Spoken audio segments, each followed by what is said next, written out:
Oke, selamat pagi semua. Assalamualaikum, Shalom, Om Swastiastu, Namo Buddhaya. Salam sejahtera buat kita semua. Selamat datang di webinar Living During the Pandemic. Ya, perkenalkan nama saya Denny Yatim. Saya akan menjadi moderator untuk webinar ini. Ada 5 panelis yang akan berbagi pengalaman tentang penyesuaian atau perubahan dalam kehidupan selama pandemik, ya, baik kehidupan profesional maupun kehidupan pribadi. Kelima panelis adalah Ibu Azalea Ayuningtyas yang belum hadir saat ini. Ada Bapak Dr. Nasi Tamara, ada Ibu Dr. Nadira Nuraini Afifah, ada Ibu Nona Poru, dan Bapak Sumit Kumar Singh yang ada di Delhi di India. Ya. Webinar ini diselenggarakan oleh Harvard Club of Indonesia. Itu adalah paguyuban alumni Harvard University yang mengikuti program studi maupun beberapa program lainnya. Dan untuk mereka yang berdomisili di Indonesia, jadi bukan hanya warga negara Indonesia, ya. Harvard Club juga merupakan bagian dari organisasi payung Harvard Alumni Association. Webinar ini akan berlangsung dalam bahasa Indonesia, tapi nggak tahu, mungkin juga nanti bahasanya campur-campur kali, ya. Sangat informal, ya. Jadi ini bukan presentasi tentang COVID-19.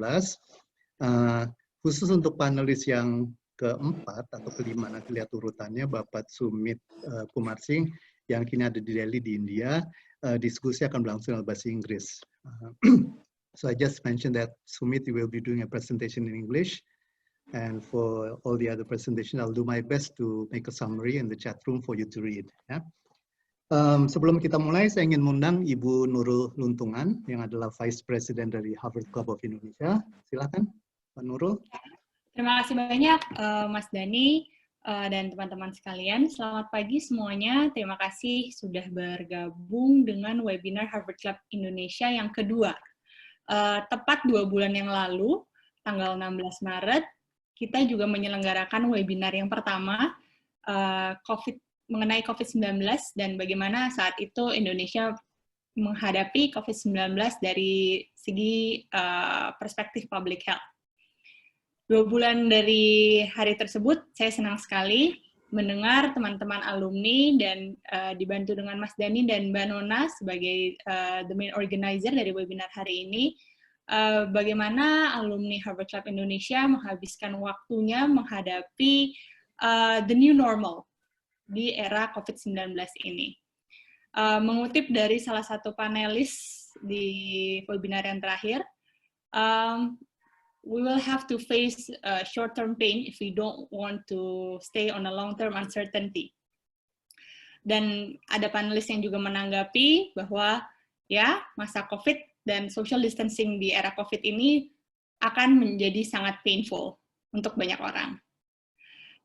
Dan 2 bulan berjalan juga saya rasa kita semua sudah menghadapi banyak hal-hal baru, tantangan-tantangan baru, dan mulai banyak yang juga mempertanyakan kapan ini akan berakhir.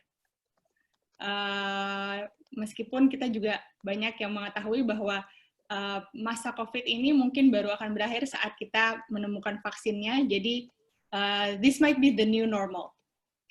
Dan seperti hal lain dalam hidup, masa-masa sulit itu biasanya akan selalu membaik saat kita membagi pengalaman atau berbagi cerita dengan yang lain dan mendengar cerita dari yang lain. Karena ternyata tantangan yang kita hadapi itu tidak hanya dihadapi oleh kita sendiri. Jadi terima kasih sekali lagi untuk seluruh panelis, moderator, organizer yang telah men-spare waktunya untuk mempersiapkan webinar ini dan untuk berbagi pengalaman hidup di masa COVID.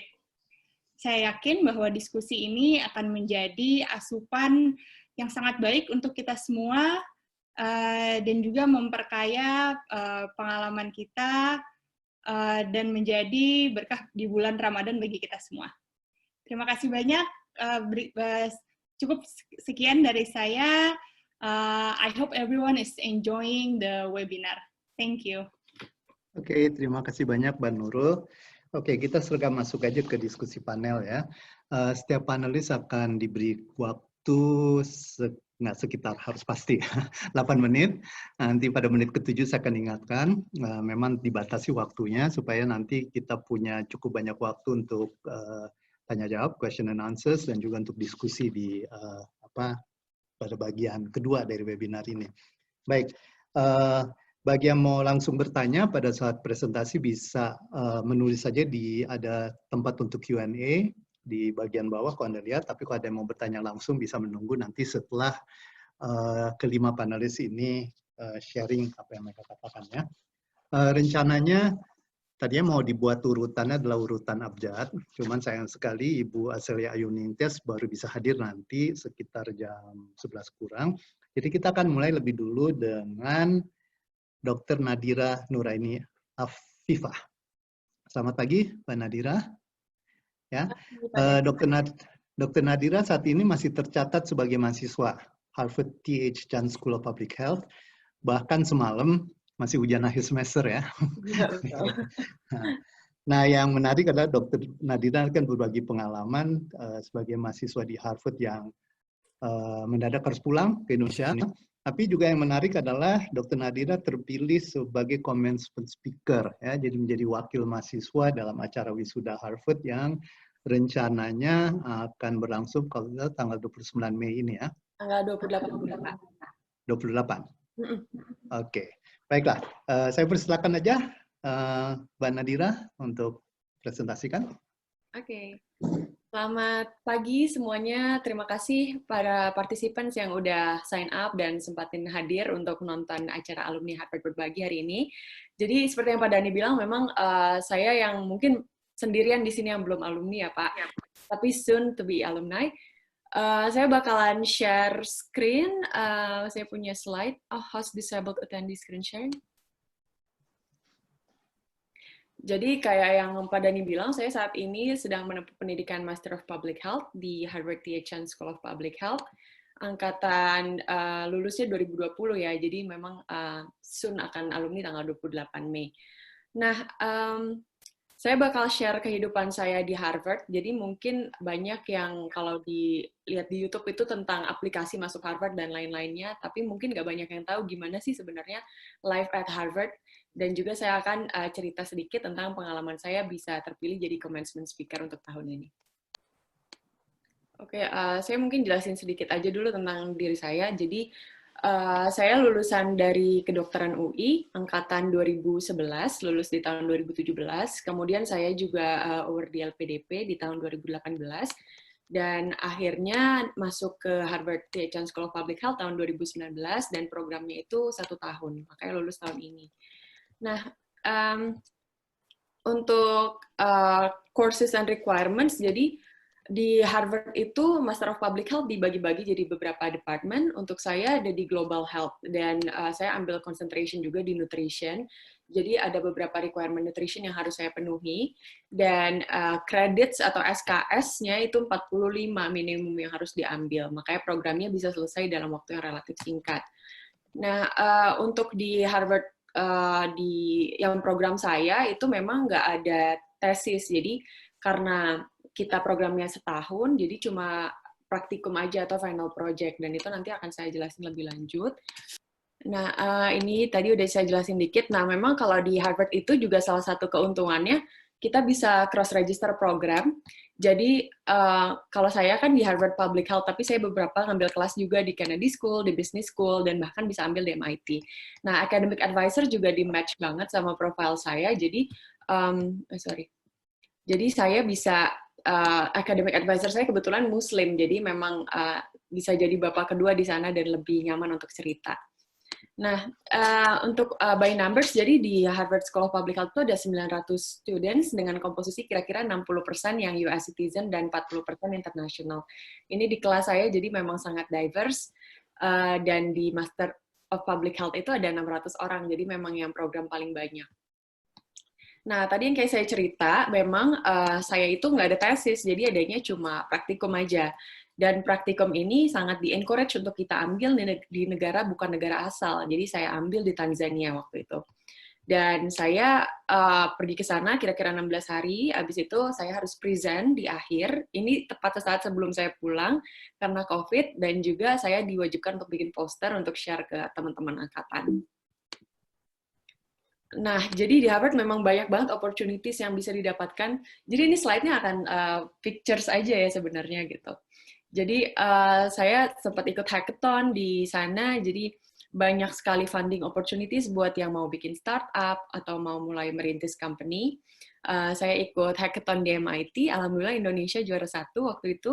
Di MIT Hacking Medicine, kita mengangkat isu tentang bagaimana sih cara men-tackle malnutrition cases di Indonesia. Nah, ini Harvard, kayak yang tadi saya bilang, saya ikut project ke Tanzania, dan memang fully funded. Jadi di Harvard itu istilahnya dapat funding easy sekali gitu ya. Saya bahkan dapat $3.800 untuk 16 hari, dan kenyataannya cuma kepake sekitar 2.000, jadi malah untung.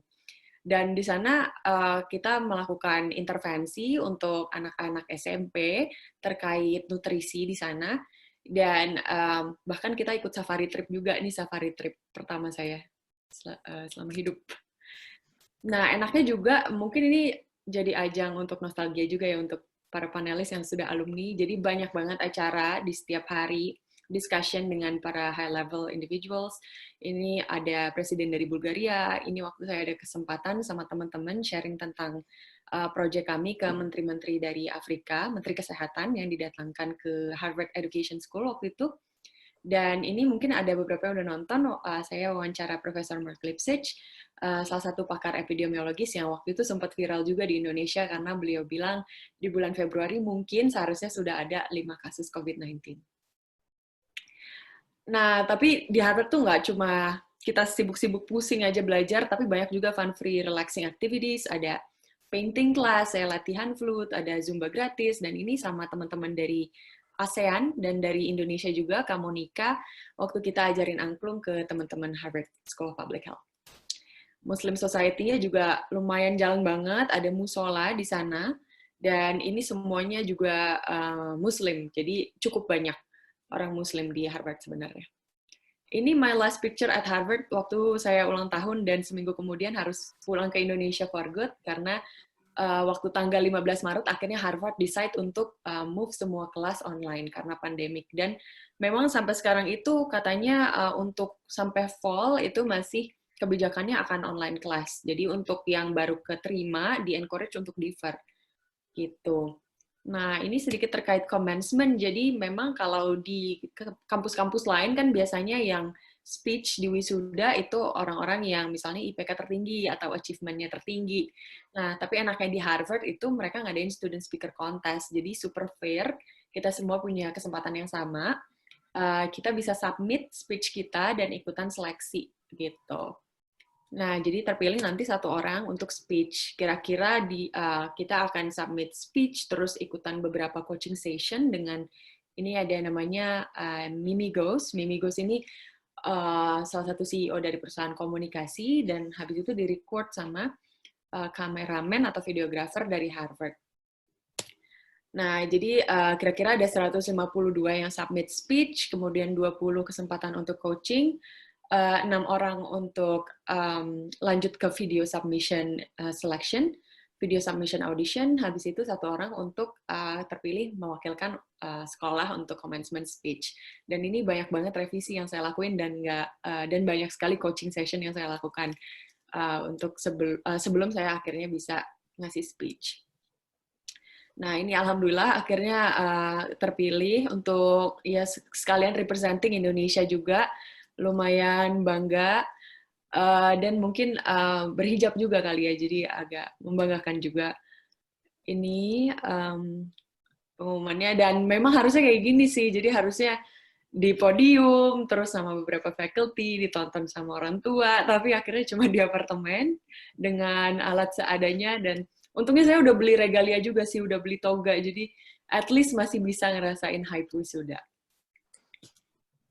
Nah, untuk nanti yang mau datang ke Harvard Virtual Commencement, first ever Virtual Commencement bisa di tanggal 28 Mei 2020, tapi jatuhnya memang jam 10 malam sampai setengah 2 malam. Jadi buat yang mau nonton, nanti memang linknya akan terbuka untuk publik. Jadi untuk pertama kalinya bisa ditonton langsung sama teman-teman yang non-Harvard juga.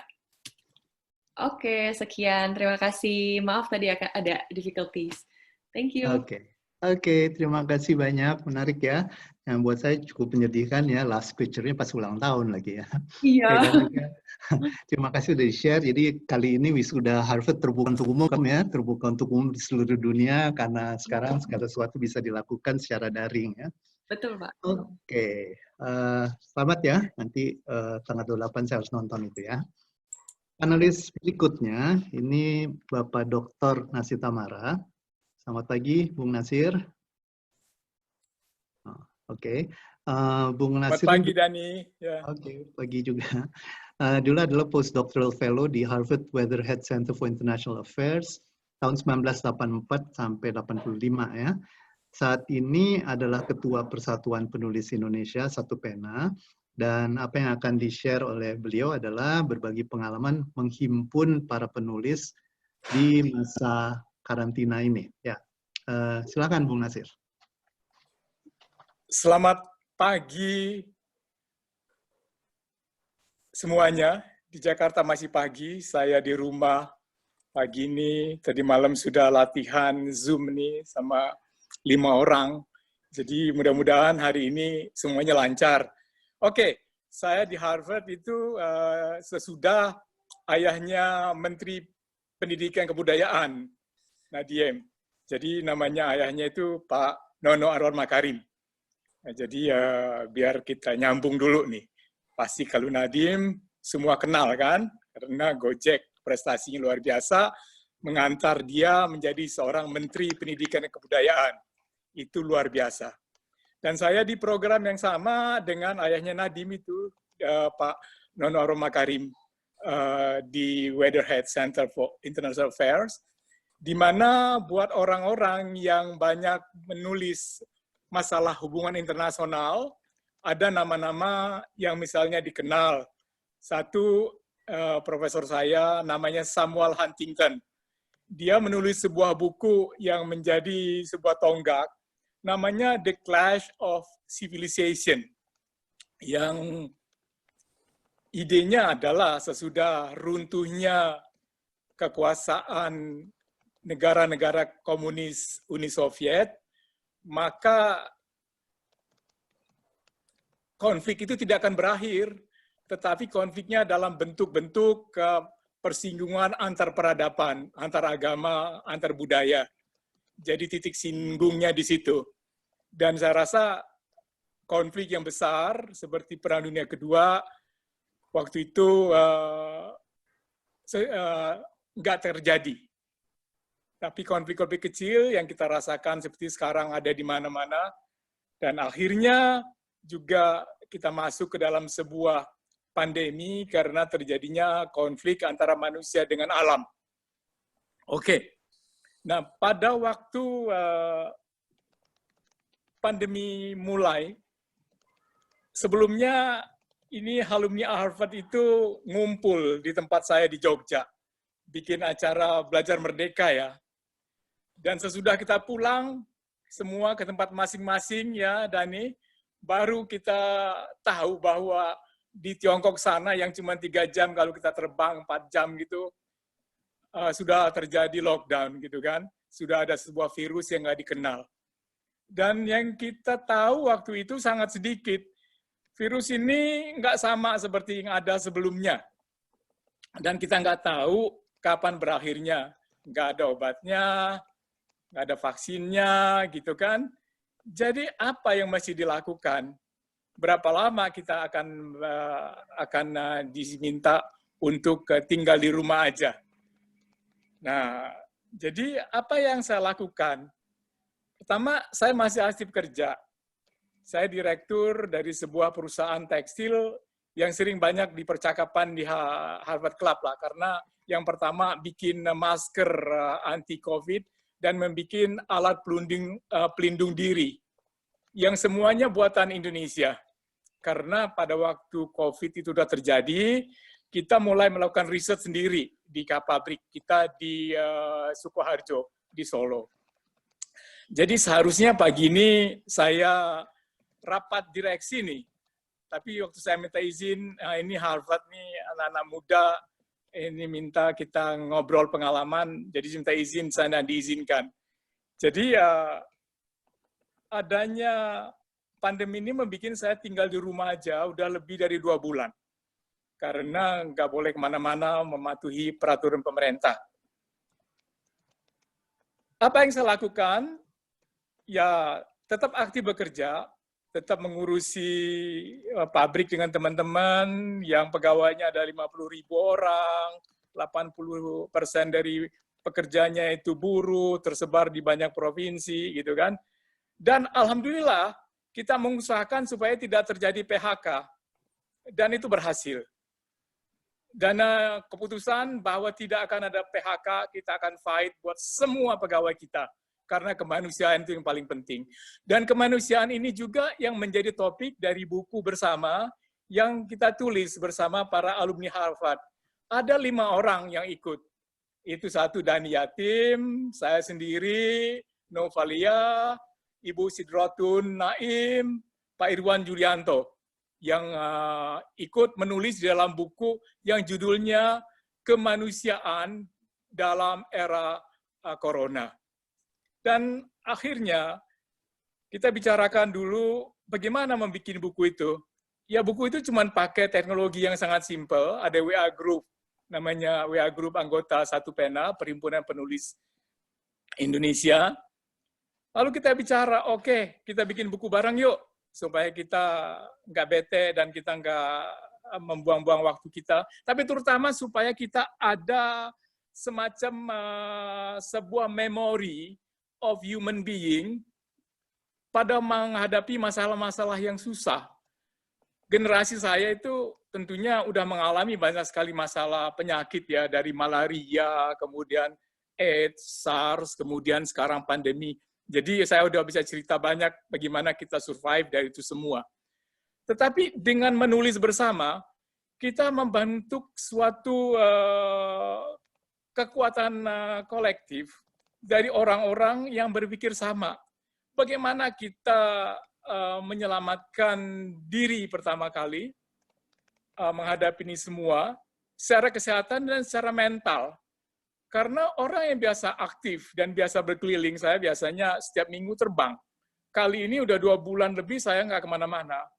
Dan itu juga kan berat, ya kan?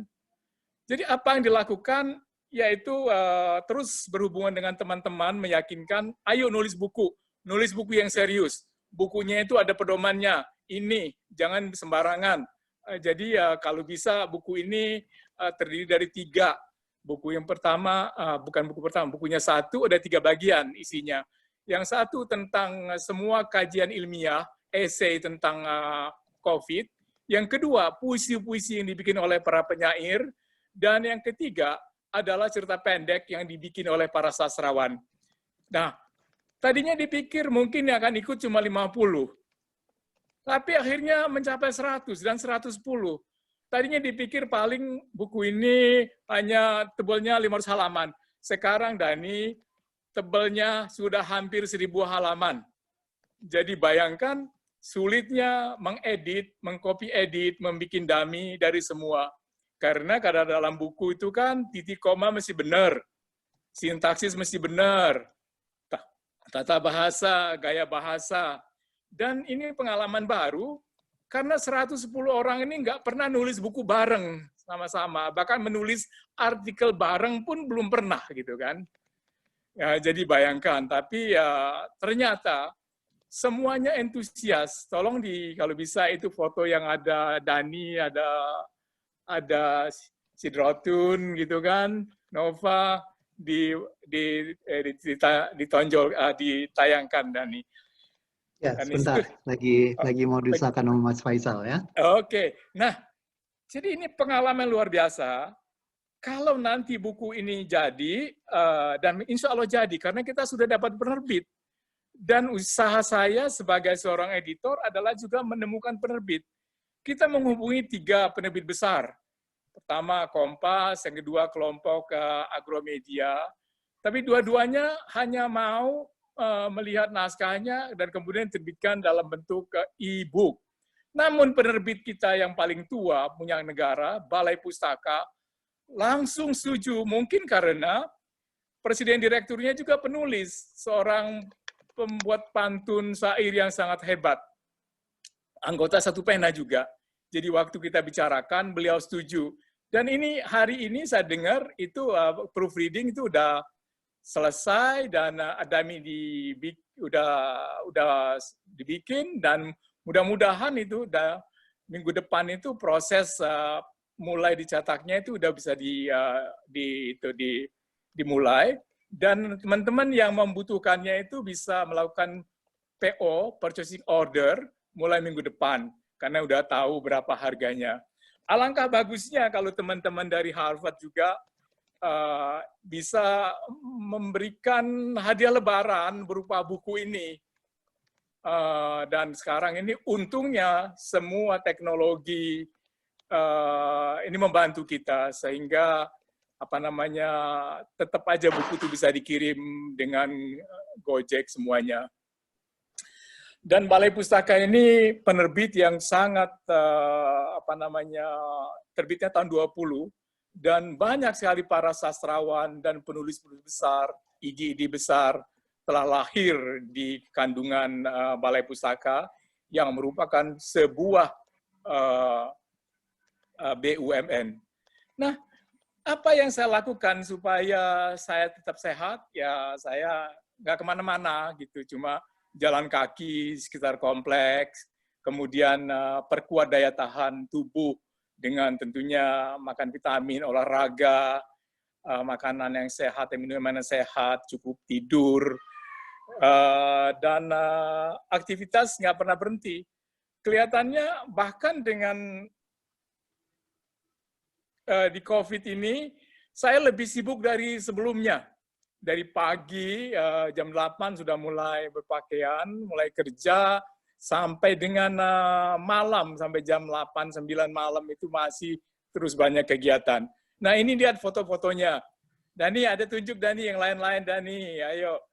Karena kita kenalin semua, kan ada Nova di situ, ada Cidrotun, Irwan Yulianto, ya. Nah, mungkin terlalu kecil, tapi itulah para penulis yang ikut di dalam buku ini. Dan bagaimana isinya? Saya sebagai editor sangat senang, puas, karena di sini ini penulisnya banyak profesor, mantan rektor, mantan dekan, banyak doktornya, dan para ahli. Jadi ada di situ yang ahli Islam, ada Pak Azumardi yang lulusan Columbia University, ada Pak Komarudin yang lulusan dari Turki, gitu kan. Dan banyak sekali. Dan jadi kalau dilihat buku ini, apakah buku ini mahal? Enggak. Kalau cetaknya banyak, harganya kan bisa turun. Karena itu kalau teman-teman banyak yang berminat memberikan hadiah, maka kita akan bisa menyebarkan buku ini dengan harga murah sebanyak mungkin. Sebagai contoh, buku yang setebal ini bukunya siapa? Ya kan? Nah, nggak jauh-jauh dari bukunya Thomas Piketty. Thomas Piketty yang pertama, yang tentang Capital in the 21st Century, itu hampir 700 halaman. Bukunya yang kedua, 1250 halaman. Ya, antara gitulah. Kita ini hampir 1000. Nah, siapa yang pernah baca dongeng, didongengin buku 1001 Malam, yang membuat anak-anak itu nggak bisa lupa seumur hidupnya, ya mudah-mudahan buku ini juga akan menyenangkan untuk dibaca. Dan boleh dikata, inilah kesaksian dari para intelektual gitu ya, dan beberapa alumni Harvard untuk menyumbang bahwa nantinya itu orang akan tahu bahwa, oh, dulu itu ada sebuah buku, dan kita harapkan buku ini nantinya akan diterjemahkan ke dalam bahasa Inggris, dan akan ikut di dalam berbagai festival internasional buku dan penulis di Amerika, di Inggris, Jerman, Prancis, di Indonesia. Dan ini yang sedang kita usahakan. Ini Kita membutuhkan para penerjemah nih. Kalau teman-teman anggota HCI ada yang ingin membantu menerjemahkan ke dalam bahasa Inggris dan bahasa-bahasa lain, please ya kasih tahu, kita sangat membutuhkan para penerjemah yang hebat. Jadi berikutnya apa yang saya kerjakan? Terus membaca. Nah, ini sekarang saya sedang mau menulis dari karyanya, tinjauan terhadap karyanya Thomas Piketty. Kenapa dia yang saya sebutkan? Kenapa nggak Harari misalnya? Harari itu udah banyak yang nulis, tapi Thomas Piketty ini baru menulis buku yang barunya itu, yaitu yang berjudul Capital and Ideology, modal dan ideologi. Dan dia bilang bahwa dalam buku itu diterbitkan oleh universitas kita, Harvard University Press, luar biasa bukan? Dia bilang ini menjadi pintu masuk supaya terjadi perubahan di dunia. Dunia ini dalam tesisnya penulis Piketty ini penuh dengan ketidakadilan. Ketidakadilan itu sumbernya menurut dia adalah dari ideologi. Ideologi itu membiarkan ketidakadilan itu berlangsung selama lama sekali. Dan yang hebat buku ini adalah buku yang kedua, bukan hanya tebalnya, tapi juga dia cerita, ini sejarah dunia. Nasir, maaf, 1 menit lagi ya. Siap. Dan itulah awalnya tulisan ini akan saya tulis di FB saya, karena saya juga aktif di FB, di sosial media, di IG juga, dan ada juga satu komunitas Satu Pena para penulis yang yang diminta siapapun bisa menulis apa aja selama masalahnya itu tentang demokrasi dan kebinekaan dan nggak berpolitik praktis. Jadi ada ide-ide besar. Dan salah satu yang kita bahas ini adalah dengan Profesor Didi Rabini, yang anggota kita juga, bagaimana kita akan membahas pikiran-pikiran dari Thomas Piketty.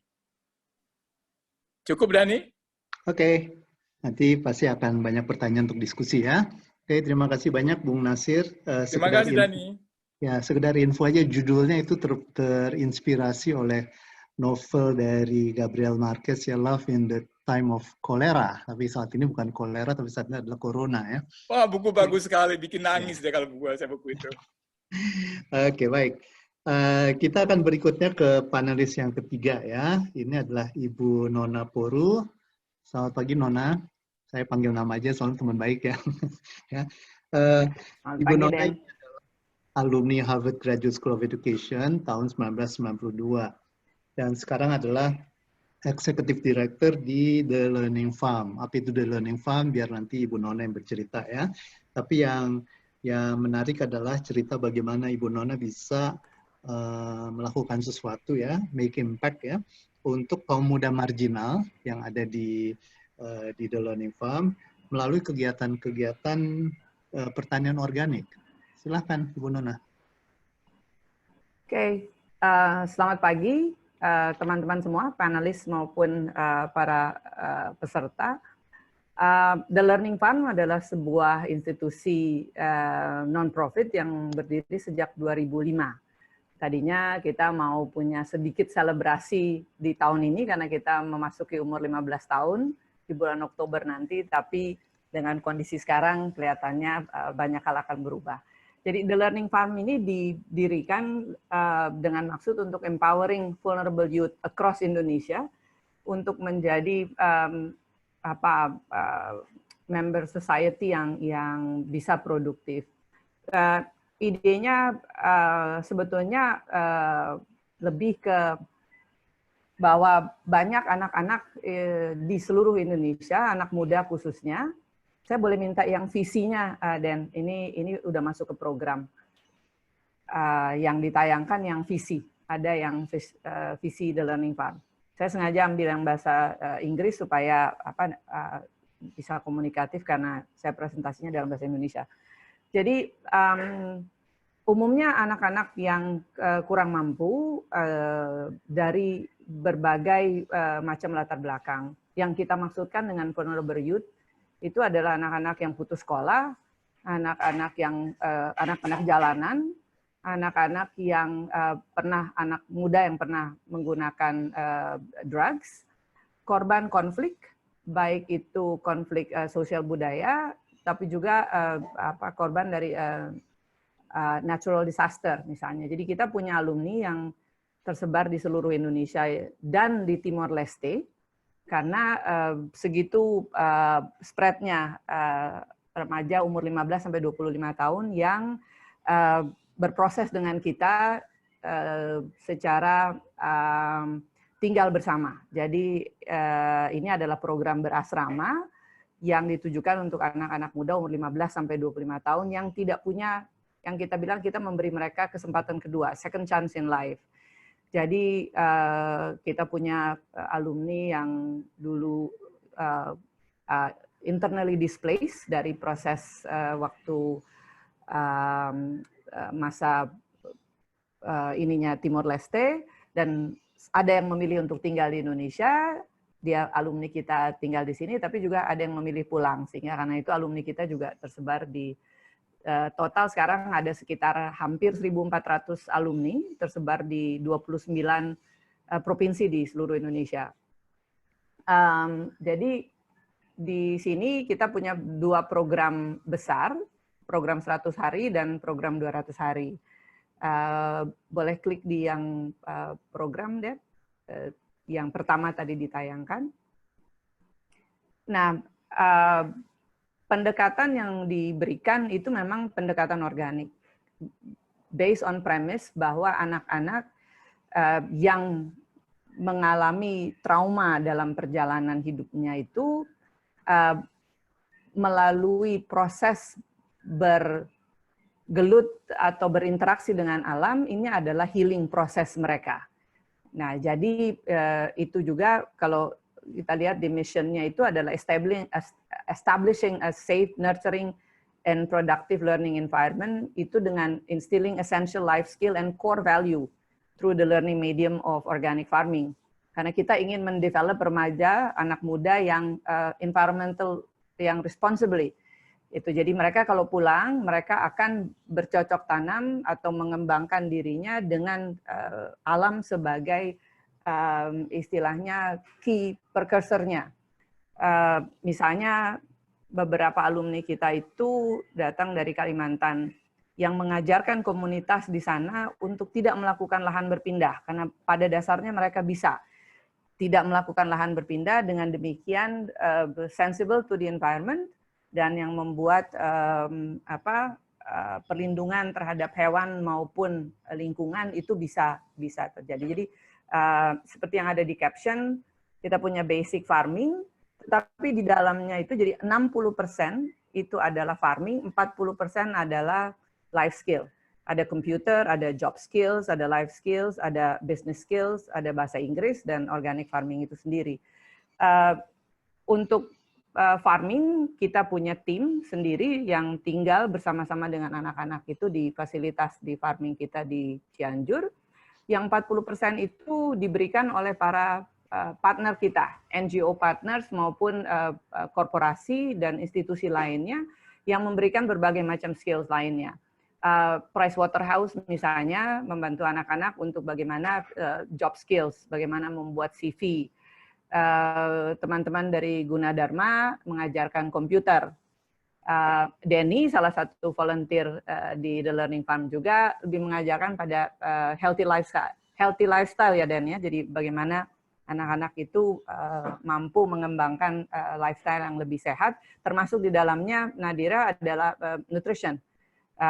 Karena di dalam proses mereka berada dengan kita, yang dimakan itu juga dilatih untuk makan sesuatu yang nutritional food, ya. Jadi sayuran dari kebun maupun berbagai nutritional food lainnya. Jadi itu bagian dari proses pembelajaran mereka.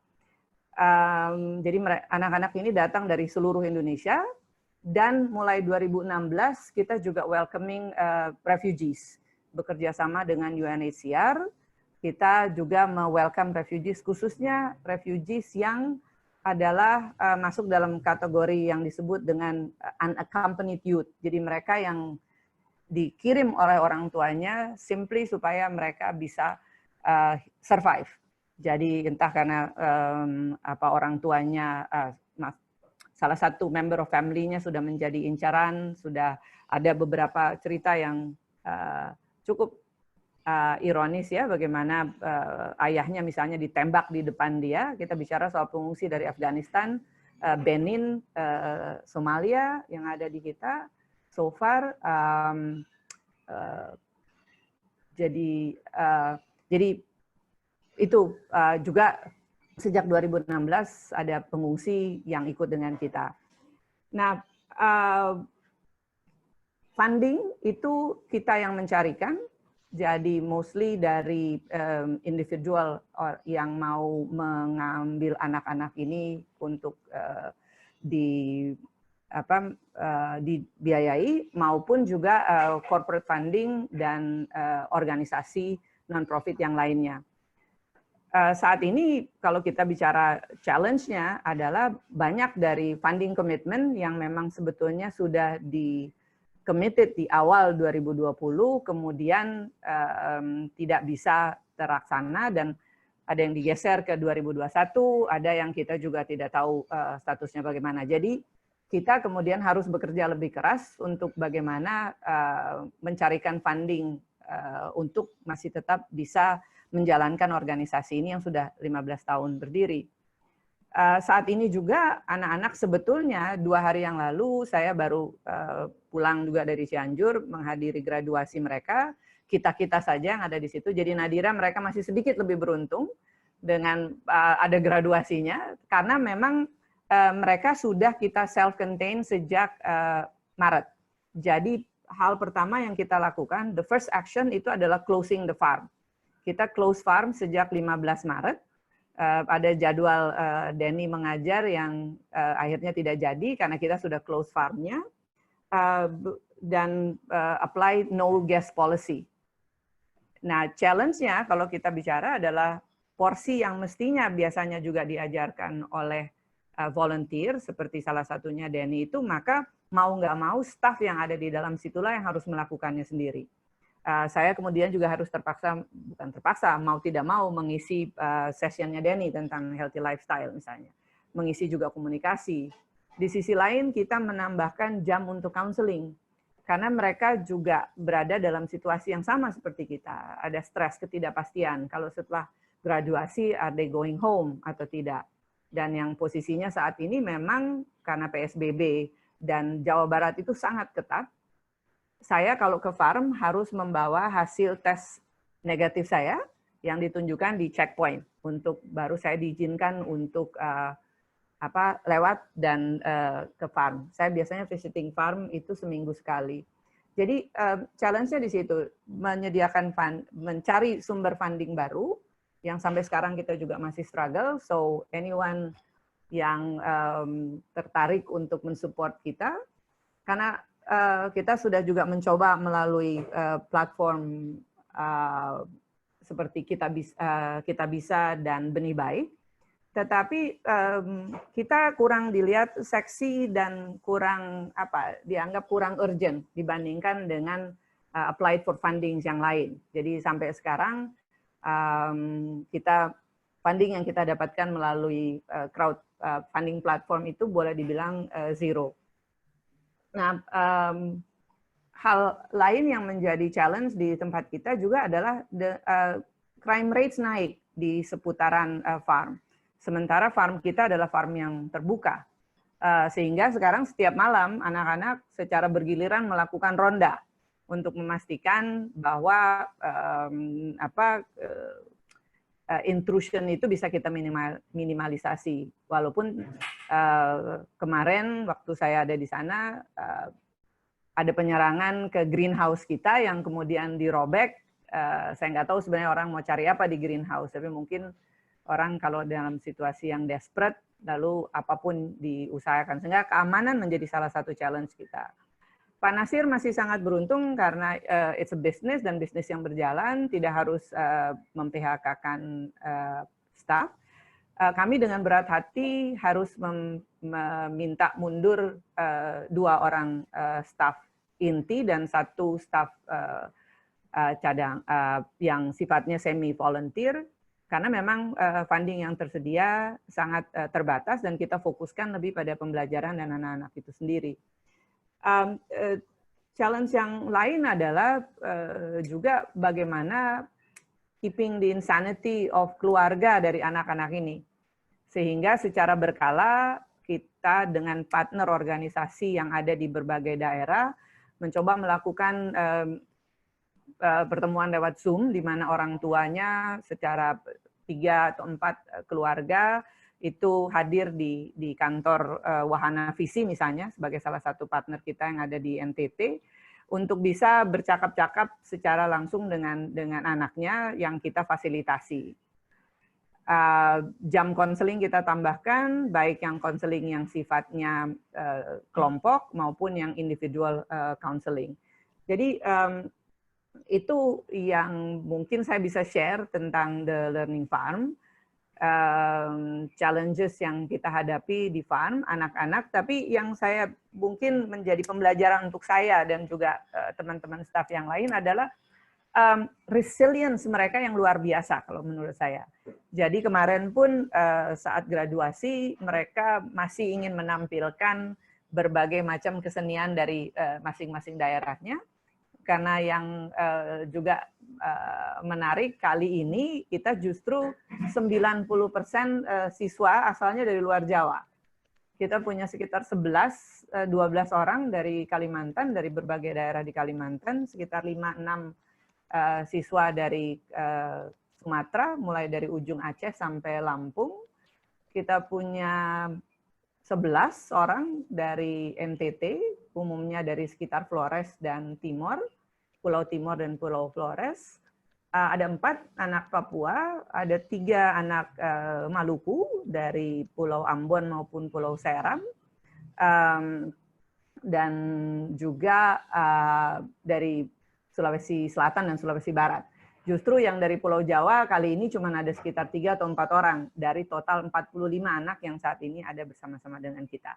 So, yang juga mungkin saya ingin garis bawahi bahwa pendekatan yang kita lakukan ini memang lebih kepada bagaimana membangun kepercayaan diri mereka, dan yang kita mau instill pada mereka sebenarnya ada 6 core value. Yang pertama itu integrity, caring, kemudian responsibility, initiative, discipline, and teamwork. Karena pada dasarnya anak-anak ini when they go out there, mereka nggak bisa compete academically dengan anak-anak lain yang lebih beruntung, yang lebih makan sekolah.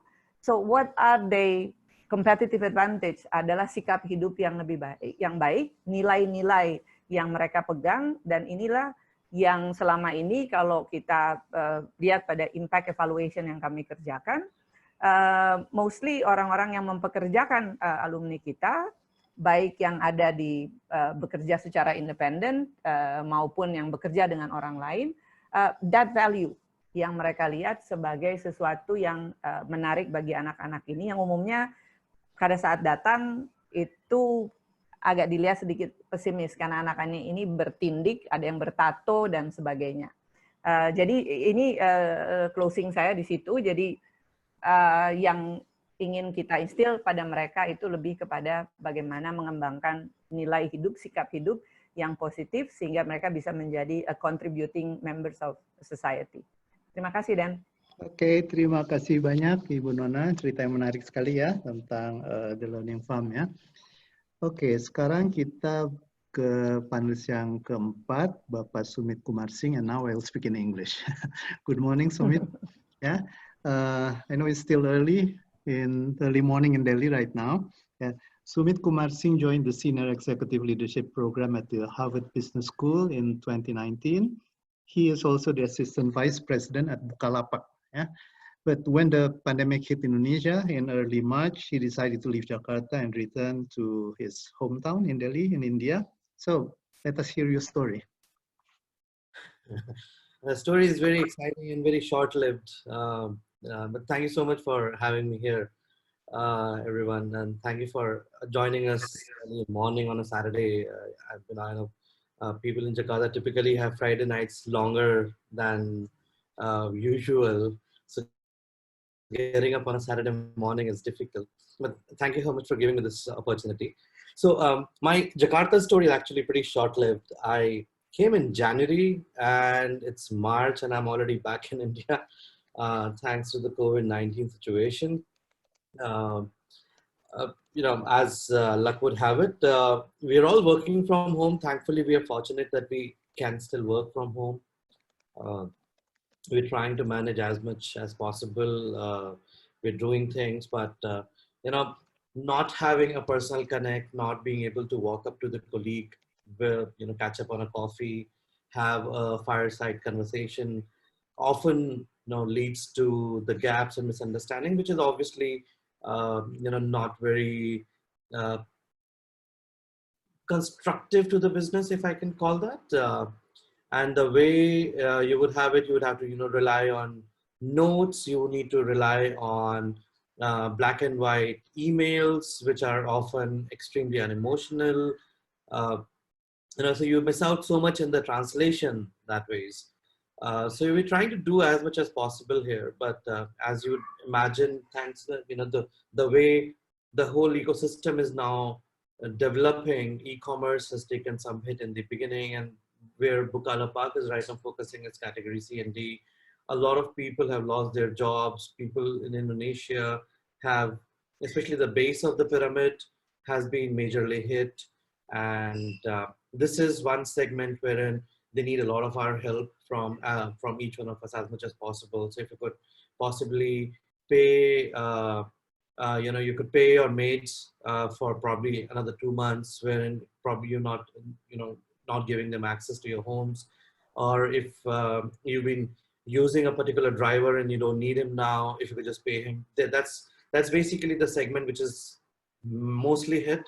And because this particular segment is, and we've been focusing on this particular segment, this base of the pyramid doesn't really have much spendable cash for buying stuff online.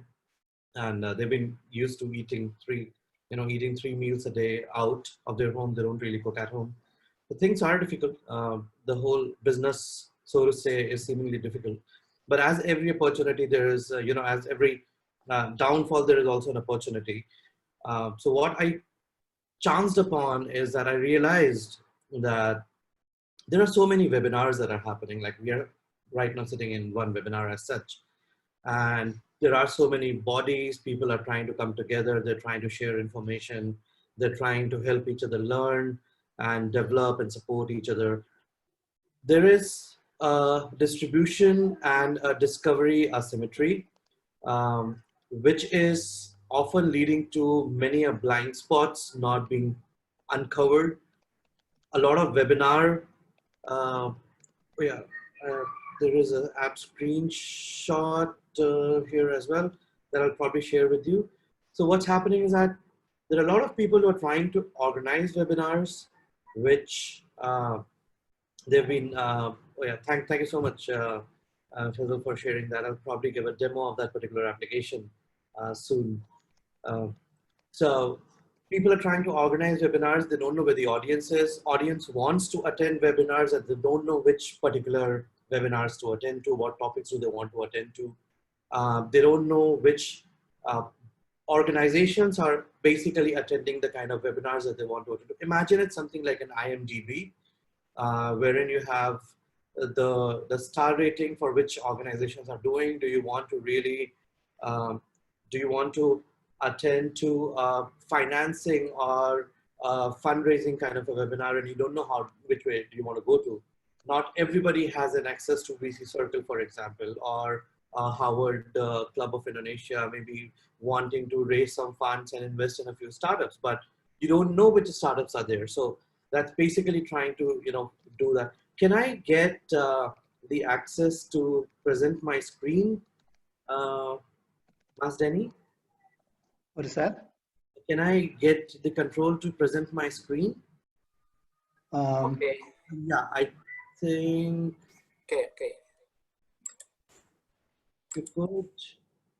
Yes, I think. Okay, you're the host now. One second.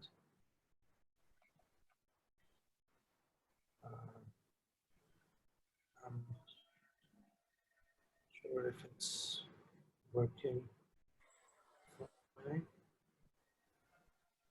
Are you able to see my screen now?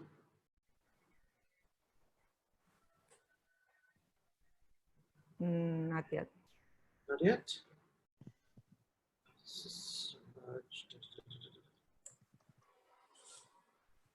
Okay. No, it's not happening somehow. My Zoom is kind of stuck, so let it be. So I kind of built together this app which allows you to see what days, what topics are the webinars being arranged. And it's a platform to basically solve this distribution versus discovery asymmetry. You can shortlist if a particular webinar is for 30 minutes, 50 minutes, 60 minutes, half day, full day.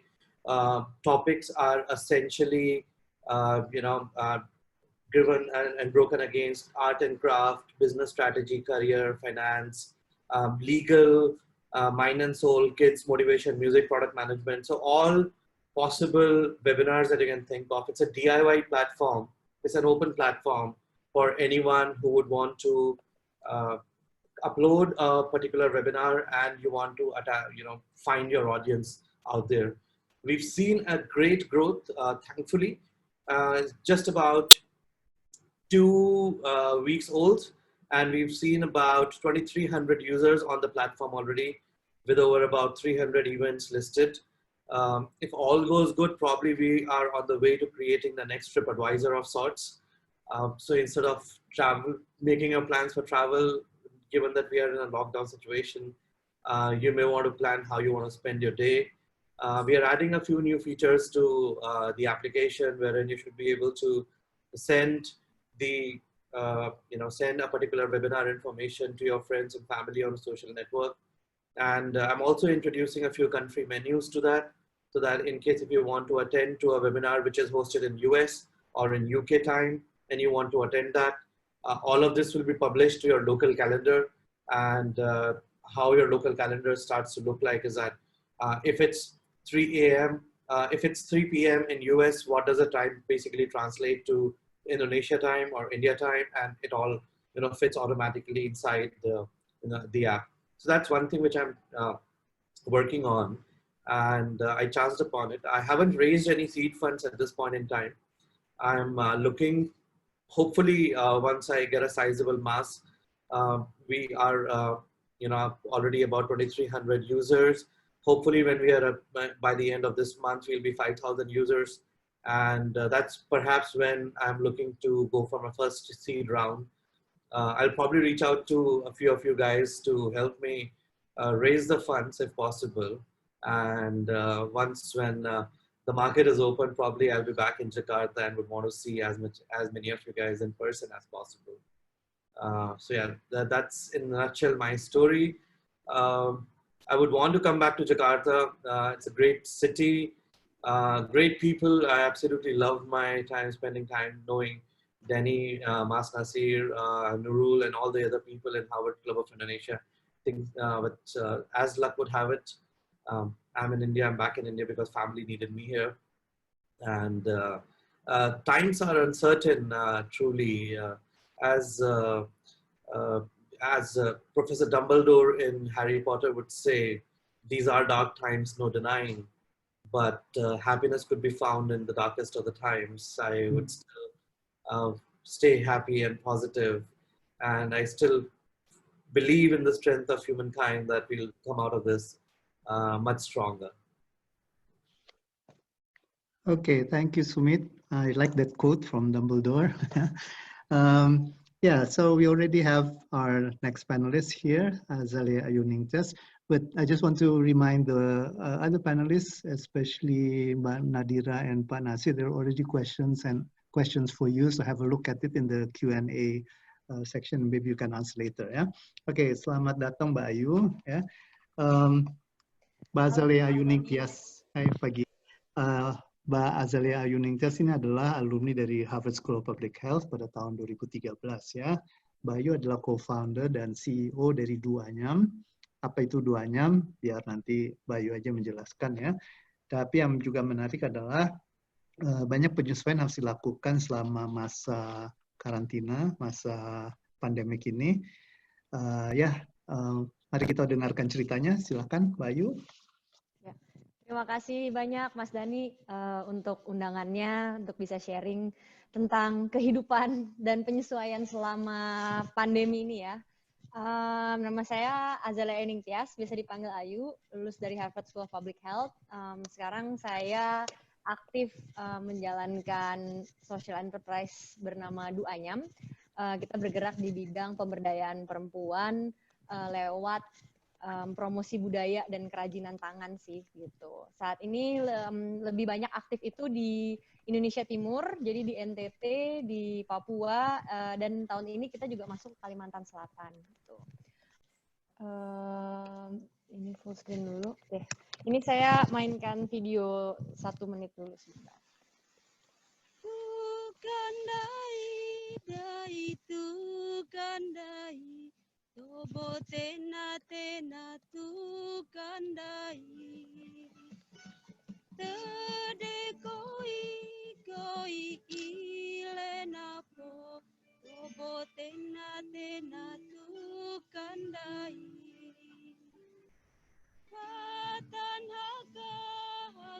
Watan haka Lerindore dore watan haka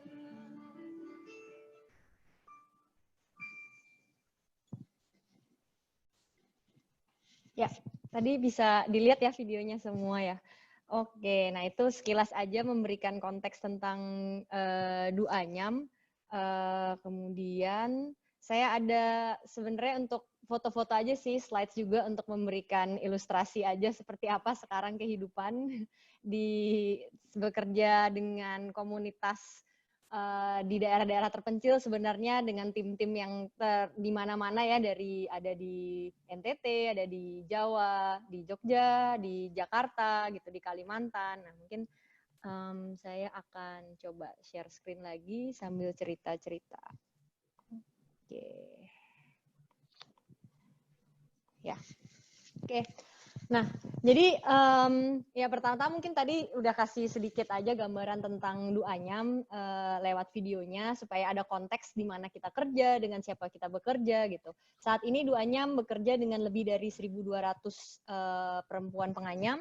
Kita ada di 50 desa, sekarang masuk di 4 kabupaten, ada di Flores Timur, Lembata, Papua, sama Kalimantan Selatan gitu.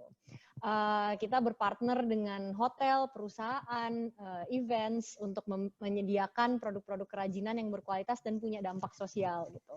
Selain dari cuma menjual produk-produk anyaman, kita juga punya banyak program. Karena tadi saya juga awalnya sebenarnya kuliah di Harvard-nya di Public Health, sebenarnya concern utama itu lebih di masalah gizi dan kesehatan ibu dan anak gitu. Karena di daerah-daerah terpencil Indonesia, di Indonesia Timur, itu sebenarnya tingkat malnutrisi, tingkat kematian ibu dan anak masih tinggi. Dan kita melihat kalau salah satu solusi yang benar-benar bisa membantu adalah kalau perempuannya itu lebih berdaya. Secara ekonomi mereka lebih berdaya sehingga mereka bisa mengambil keputusan untuk keluarga. Nah dari situ sih kita mencoba mengeksplor ada apa sih kayak potensi-potensi yang bisa dimanfaatkan, bisa diangkat kembali, sehingga perempuan itu bisa mendapatkan pendapatan uang tunai gitu, yang akhirnya bisa dipakai untuk membantu keluarganya, membantu anak-anaknya. Itu sih awal mulanya Duanyam secara sekilas banget gitu. Jadi selain dari kita mengajarkan ibu-ibunya membuat produk yang baik, kemudian memasarkan produknya, kita juga punya beberapa program sosial, banyak kerjasama. Contohnya kita memberikan edukasi dan juga paket makanan bergizi lebih dari 4.000 penganyam dan anak-anaknya. Kita memberikan beasiswa untuk anak penganyam yang berprestasi gitu. Kemudian juga ada financial literacy training. Tim-tim kita juga mendapatkan leadership training, English and computer training gitu. Jadi ada banyak banget program-program sosial lain yang kita memang konsepnya kolaboratif. Jadi nggak semua harus Duanyam melakukan dari A sampai Z gitu. Nah, sebenarnya ini foto di sebelah kiri ini diambil tanggal kurang lebih kapan ya? Awal Maret. Jadi persis itu di Indonesia baru ada 2 atau 3 kasus, saya lagi di Flores Timur. Ini latar belakangnya Ile Mandiri atau Gunung Mandiri dengan Pelabuhan Larantuka nih. Sama tim kami di Duanyam, kebetulan ada calon buyer perusahaan internasional, multinasional yang juga mau melihat langsung tempat seperti apa sih kita bekerja gitu. Ya, jadi benar-benar tuh masih pembicaraannya sama calon buyer kita gitu kan. Oh, ntar kalau kita udah balik kita harus meeting lagi, kita mau ngapain gitu. Sementara saya di sana kurang lebih mungkin 8-9 hari ya. Nah, dari awalnya baru ada 2 kasus gitu. Terus kayak mulai udah 8 hari itu tiba-tiba udah mulai naik kan. Ada klaster-klaster awal tuh, benar-benar klaster Kemang yang baru pertama gitu. Nah, cuma memang karena kebetulan aktif di komunitas Harvard, jadi dan di teman-teman yang beneran ahli dan beneran praktisi public health udah mulai tahu sih bahwa wah ini kayaknya nggak bukan akan menjadi kasus yang menghilang dengan cepat gitu. Jadi belajar juga dari teman-teman lain yang memang praktisi kesehatan, yang juga memang dokter, oke, kita harus cepet nih, kita harus melakukan perubahan-perubahan dan penyesuaian gitu. Nah, jadi waktu pertama kali banget saya ngomong sama beberapa partner saya di Duanyam, kan nggak sendiri ya, kita bertiga. Mereka tuh kayak bingung gitu, hah masa sih udah harus kayak work from home gitu? Karena perusahaan lain belum ada gitu. Kita sebagai istilahnya startup kecil, social enterprise kecil mungkin kayak aneh gitu udah ngomongin work from home dan sebagainya. Cuma memang kita bilang oke, ini bahkan saya ingat partner saya satu sebenarnya mau terbang ke Chili. Dia mau terbang ke Chili, diundang sama Kementerian Pemberdayaan Perempuan untuk sharing tentang Duanyam di Chile waktu itu. Nah, saya tuh udah bilang ke partner saya, kayak jangan pergi deh, nanti nggak bisa balik. Saat itu nggak percaya, semua orang nggak ada yang percaya kalau kayak, santai aja lah, kenapa, kata penyelenggaranya jadi kok, gitu. Nah, bener-bener sehari sebelum partner saya terbang ke Chile, itu tiba-tiba dia mulai bingung karena kayak transit di Turki bilang, udah jangan terbang, segala macam, akhirnya dia nggak jadi terbang gitu. Nah, tapi itu mengilustrasikan bahwa di awal tuh sebenarnya semua orang belum menyangka akan sampai perlu dilakukan tindakan-tindakan seperti ini. Jadi waktu itu saya juga di satu sisi ya karena tetap ini kan pebisnis, ada bisnisnya gitu, menjual produk. Kita juga concern sih, gimana caranya kita bisa jual produk kalau orang-orang work from home gitu. Ini yang bantuin QC-nya, kemudian yang operations-nya di warehouse kita akan seperti apa. Tapi waktu itu saya bilang, aduh malu-maluin banget ya kalau saya kuliah public health, tapi saya nggak actually walk the talk dan melakukan itu. Nah jadi di Duanyam, begitu saya balik dari Flores itu cuma 1 hari kerja hari Seninnya. Kemudian Selasa itu udah 90% work from home gitu. Dan by hari Rabu semua orang work from home basically. Jadi waktu itu saya juga berusaha ngasih tahu sih teman-teman yang lain di komunitas yang lain, ayo kalau bisa langsung aja work from home, nggak usah tunggu. Jadi itu jauh sebelum PSBB ya gitu. PSBB-nya baru kayaknya minggu depannya lagi atau bahkan 2 minggu sesudahnya gitu. Ya, tapi itu sih yang dirasakan dan basically sangat tidak mudah sebenarnya ya penyesuaiannya. Ini secara pekerjaan, secara personal gitu. Kayak teman-teman yang belum tahu gimana pakai Google Hangouts, kita bikin aturan, yuk tetap harus pakai ada videonya supaya bisa berkoneksi gitu kan. Yang di rumah yang masih punya bayi, gimana harus bekerja. Nah itu semuanya kita harus figure it out really quickly juga sih. Terutama yang di Flores juga karena sinyalnya juga kan terganggu, sebenarnya susah untuk bisa Zoom dan lain-lain gitu. Cuma ya kita cepat berusaha beradaptasi. Mungkin sekilas kayak kebetulan saya sama suami tinggalnya itu di apartemen yang konsepnya tuh kayak loft gitu. Jadi sebenarnya nggak ada kayak 2 lantai tapi nggak ada ruangannya. Dan itu juga di awal untuk berusaha mengadaptasi lumayan bingung juga sih karena kalau lagi sama-sama meeting itu kedengeran, nggak bisa ke filter sama sekali suaranya gitu. Jadi di awal saya juga bingung, aduh di sana meetingnya serius gitu kan, lagi formal banget. Saya meeting sama teman-teman, lagi meeting mungkin kayak icebreaker supaya tetap tenang, tetap sama-sama nyaman gitu. Jadi sempat di awal-awal, aduh ini harus penyesuaian gimana membagi jadwal meeting atau kayak harus latihan mute-unmute karena bisa jadi saya kayak lagi pakai headphone nggak dengar kalau suami lagi ngomong. Ternyata kayak semua teman rapat saya bisa mendengarkan di sana lagi membahas hal-hal lain gitu tentang pendidikan dan sebagainya. Jadi kayak aduh, abis itu mulai belajar gimana caranya harus cepat mute dan sebagainya. Itu sih di awal-awal sempat berasa banget di situ. Nah, yang pengen cerita karena Duanyam ini kan tadi ya produknya itu kan sebenarnya kerajinan tangan. Jadi jelas sebenarnya kami itu terkena sangat besar dampaknya. Kenapa? Banyak klien kita itu hotel. Jadi semua klien kita di Bali itu menunda pengiriman. Jadinya produk-produk yang kita udah produksi, udah jadi, itu nggak bisa dikirim. Karena hotelnya nggak punya satupun pelanggan. Hotelnya tutup sementara dan sebagainya gitu. Hotel kena. Kemudian mungkin kalau teman-teman ada yang tahu kan ada Inacraft. Itu sebenarnya exhibition craft terbesar di Asia Tenggara. Itu juga dipospon. Jadi semua persiapan kita, barang yang udah jadi dan sebagainya, ya udah nggak bisa berjalan. Itu harusnya di akhir April kemarin. Banyak juga ya basically klien-klien kita yang event conference-nya di cancel gitu kan, atau ditunda. Ada kita mau kerjasama dengan satu event gitu, harusnya buat Lebaran, ya itu ditundanya Lebaran tahun depan. Jadi basically ya Maret masih oke lah, masih bisa. April itu sebenarnya sales kita turun hampir 90% gitu. Karena semuanya di cancel, kita juga kayak oke, kita mau nyiapin anak apa gitu, itu belum bisa terjadi kan. Nah itu sih yang benar-benar. Tapi kita tetap berusaha, oke, kita nggak ingin ada karyawan kita yang harus di PHK gitu. Jadi kita harus putar otak, harus mengusahakan seperti apa. Juga beberapa mitra kita itu sebenarnya adanya di Bogor tinggalnya. Jadi mereka mau commute ke Jakarta juga nggak bisa gitu. Jadi harus ada yang istilahnya kita dalam waktu seminggu itu benar-benar dalam seminggu harus memikirkan gimana cara mitra produksi kita bisa work from home dari Bogor. Nah itu mengatur semuanya lumayan sih di awal, tapi ya kita percaya itu buat yang terbaik gitu kan. Kalau masih commute terus gitu, itu akan membantu rantai penyebaran gitu sih. Nah jadi ini beberapa dari sisi bisnis ya, kita punya banyak kolaborasi gitu. Kita kolaborasi dengan produk-produk vitamin, seperti hand sanitizer dan sebagainya, jamu.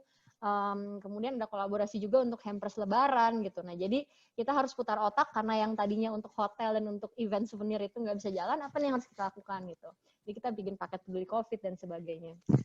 Kemudian yang lain juga kita merasa ini win-win business initiative, jadi kita juga sudah memproduksi masker kain.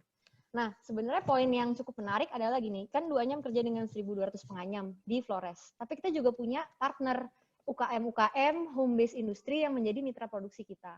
Nah sebenarnya di saat kayak gini, ibu-ibu penganyam kita itu bisa dibilang sedikit lebih tenang. Kenapa? Satu, mereka itu tinggal di desa dan memang mereka sudah terbiasa makan dari hasil ladang sendiri. Jadi mereka tuh bisa makan. Untungnya banget juga ini baru hasil musim panen. Jadi mereka actually nggak kesulitan untuk makanan dan sebagainya. Dan dari dana desa juga banyak bantuan-bantuan untuk mereka. Nah, yang kita lebih berusaha melindungi dan membantu adalah mitra produksi kita. Mereka tinggal di Bogor kan, mereka nggak punya sawah, mereka nggak punya ladang. Beli makan harus dengan uang tunai gitu. Sementara ya tadi ya kayak produksi juga berkurang karena Duanyam sendiri ordernya juga berkurang. Nah, jadi kita melihat oke, kita harus gerak cepat. Salah satunya adalah memproduksi masker kain. Ini di awal-awal untungnya tadi banyak teman-teman alumni public health jadi sempat nanya juga gimana nih waktu itu masker kain belum benar-benar di endorse harus pakai kan, ini sebenarnya membantu atau enggak sih gitu. Nah ini banyak masukan-masukan, kayak Nadira juga ikut kasih masukan, enggak itu actually bagus, kita harus memaskerkan semua orang gitu ya. Dari situ sih terus ya udah kita cepat untuk bikin masker. Kita sekarang udah produksi 8.000 masker. Memang targetnya sih kita pengen memproduksi baik itu dijual maupun donasikan sampai 30.000 masker sih. Ya mungkin jumlahnya nggak seberapa besar dibandingkan gerakan-gerakan lain, tapi ya sebagai satu startup, satu social enterprise buat kita itu harusnya cukup banyak sih kontribusinya, dan semoga bisa lebih kalau memang ada traction yang bagus gitu. Nah, yang pastikan juga kalau bikin masker kita bikin ini sih panduan yang sesuai dengan ini karena startup owner tapi public health gitu ya, panduannya harus sesuai gitu, kayak ngelihat dari CDC, WHO, dari yang lain, pastikan ini benar-benar ada edukasinya, karena takutnya orang pakai masker tapi seenaknya aja itu juga bisa beresiko malah gitu kan, kalau nggak cuci tangan udah pakai masker dan sebagainya gitu sih. Kemudian juga ada beberapa kolaborasi kita. Saya tuh bukanya ini. Oke. Ada beberapa kolaborasi kita juga. Misalnya kita gerakan dengan beberapa perusahaan yang bergerak di Flores, Pipiltin, dan Anomali. Jadi setiap pembelian ini untuk hampers Lebaran itu kita mendonasikan maskernya ke NTT. Karena di NTT itu masih sangat kekurangan ya, bahkan masker medis aja nggak ada, sampai miris banget awal-awal dengar beberapa rumah sakit RSUD rujukan COVID di Flores itu pakainya masker kain karena mereka nggak dapat akses ke masker medis gitu. Nah ini ada beberapa yang memang dengan Harvard Club of Indonesia sendiri kita udah bantu sumbangin, cuma memang kita juga masker kain itu perlu untuk misalnya orang-orang yang datang untuk check up dan sebagainya, untuk bagian administratif dan sebagainya. Jadi kita juga akan mendonasikan masker kain itu ke Flores. Project lain kolaborasi kita nih sebenarnya dengan gerakan Indonesia Diet Kantong Plastik, karena 2Anyam juga sebenarnya tahun ini tadi baru ceritain tuh kita baru masuk ke Kalimantan Selatan. Harusnya saya pulang dari Flores tuh ke Kalimantan Selatan, ke Hulu Sungai Utara kayak minggu depannya, tapi ya akhirnya semua kegiatan tentunya harus di stop sementara gitu. Nah ini produknya memang itu menggunakan anyaman purun yang sebenarnya bisa mencegah kebakaran hutan. Nah, jadi kita kerjasama dengan gerakan Indonesia Diet Kantong Plastik, gimana kita bisa mensosialisasikan purun yang eco-friendly ini untuk menggantikan plastik gitu. Ini sih kita juga masih ngelihat banyak kan yang suka ngasih sumbangan pakai goodie bag sekarang. Kita juga lagi ngeliat gimana sih caranya bisa ganti goodie bag itu yang bahannya spoonbone plastik dengan anyaman yang memang natural dan actually membantu mencegah kebakaran hutan gitu. Nah, mungkin terakhir yang pengen sharing juga, ini sih memang 2Anyam sebenarnya dari awal tahun kita juga sudah berniat untuk membangun digital craft ecosystem. Karena kita ngelihat sekarang kan agritech dan sebagainya itu sudah banyak. Tapi gimana nih dengan pelaku usaha kerajinan UMKM dan komunitas di daerah terpencil Indonesia. Ini tuh kayaknya yang disebut Digital Revolution 4.0, ini teman-teman pelaku UKM kerajinan tuh masih jauh dari situ. Memang mungkin pasarnya tidak sebesar agriculture dan sebagainya ya gitu, apalagi di masa COVID sekarang. Tapi kita melihat potensinya sebenarnya tuh besar di Indonesia dan juga di dunia gitu. Ada demand untuk barang-barang handmade, barang-barang yang impactful, barang-barang yang menggunakan bahan natural dan alami. Nah, yang mau 2Anyam melakukan, kita kan udah 6 tahun, sekarang tahun ke-6. Jadi 2Anyam tuh sudah punya banyak pengalaman. Kita sudah membangun sistem, kita punya jejaring klien. Nah, jadi kita pengen gimana caranya kita bisa sharing pengalaman itu dengan teman-teman lain, pelaku UKM, maupun kayak anak-anak muda yang pengen juga jadi social enterprise, balik ke daerah asal dan membantu. Nah, itu sih. Jadi paling mudah memang paling cepat nih ya, kita bikin series of Instagram Live, itu juga banyak di 2Anyam. Target kita seminggu setidaknya 2-3 kali sharing macam-macam topiknya. Ini salah satu contoh aja yang kemarin sharing juga di sana. Nah, tapi kita juga bikin modul sih, dan rencananya kita juga pengen modul ini nanti akan bisa diakses gitu sama pelaku-pelaku UKM dan komunitas. Kita juga kerjasama misalnya sama British Embassy, sama KPPA, dan ya kementerian maupun government Pemda lokal dan sebagainya. Gimana caranya nih modul-modul pembelajaran ini nanti bisa digunakan oleh pelaku ekosistem lain. Karena kan sekarang lagi zamannya pandemi ya, orang ada di rumah, mereka bisa lebih banyak belajar.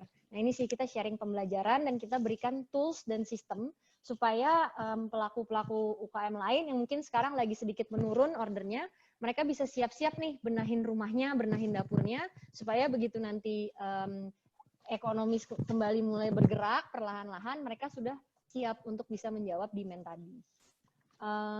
Mungkin kalau dari aku kurang lebih seperti itu sih di 2Anyam yang coba kita lakukan.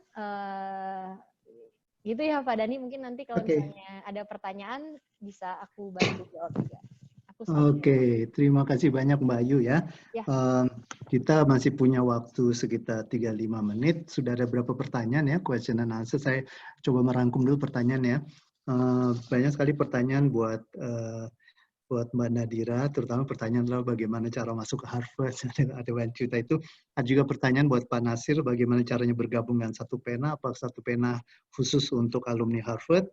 Lalu ada beberapa juga komentar untuk Mbak Ayu tentang 2Anyam, dan tadi juga ada pertanyaan dari peserta dari Lombok ya. Silakan, siapa yang mau menjawab duluan? Saya bisa. Oke, silakan. Oke. Saya senang sekali itu ada paparan tentang masker dari Ayu. Dan itu sebetulnya gini, menghadapi COVID ini, kita mempunyai teknologi buatan dalam negeri. Cuma mental orang kita lebih percaya apa-apa yang dari impor. Kita dari perusahaan kami sudah melakukan riset dan sudah diverifikasi, mempunyai ISO dan berbagai sertifikat-sertifikat unggul dari organisasi internasional. Kami memulai yang pertama kali perusahaan yang membuat sendiri alat pelindung diri dan juga masker. Ada yang bisa dibuang sekali pakai, ada juga yang bisa dicuci 10 kali. Dan perusahaan ini semuanya mempekerjakan orang Indonesia, teknologinya dibikin sendiri karena mempunyai research and development.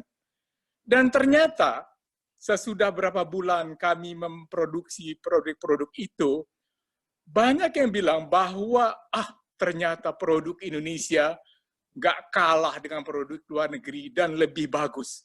Ini memberikan kepercayaan diri kepada kita, kepada banyak orang Indonesia. Karena ternyata beberapa orang yang impor dari negara lain ketipu. Barangnya nggak jalan, vaksinnya nggak jalan, ya semua begitulah. Jadi di sini pelajaran buat kita, bahwa menghadapi pandemi ini, kita harus independen. Independen di bidang apa? Apa sih yang paling penting buat bangsa Indonesia? Pangan. Dan di sini kita mempunyai masalah, karena laporan tentang kebutuhan dari beras di tanah air ini kurang sekali. Dan di sini aku mau bicara, Nona mungkin bisa memanfaatkan di sini. Karena begini, India nih pengekspor beras yang paling besar di dunia. Mereka bisa ekspor, tapi nggak ada kontainer, nggak ada kapal-kapal yang kirim. Sehingga produk mereka itu yang terkirim cuma 20% aja. Vietnam udah nggak mau ekspor. Banyak negara nggak mau ekspor. Kebutuhan beras kita ini 50% aja yang bisa dipenuhi, berarti hanya 135 juta orang Indonesia yang bisa hidup dengan beras dari di sini. Saya rasa di sini ya peluang dari organisasi seperti Learning Farm bisa berbuat sesuatu, tetapi juga organisasi di Azalea Ayu yang bisa bergerak di dalam bidang sandang dan juga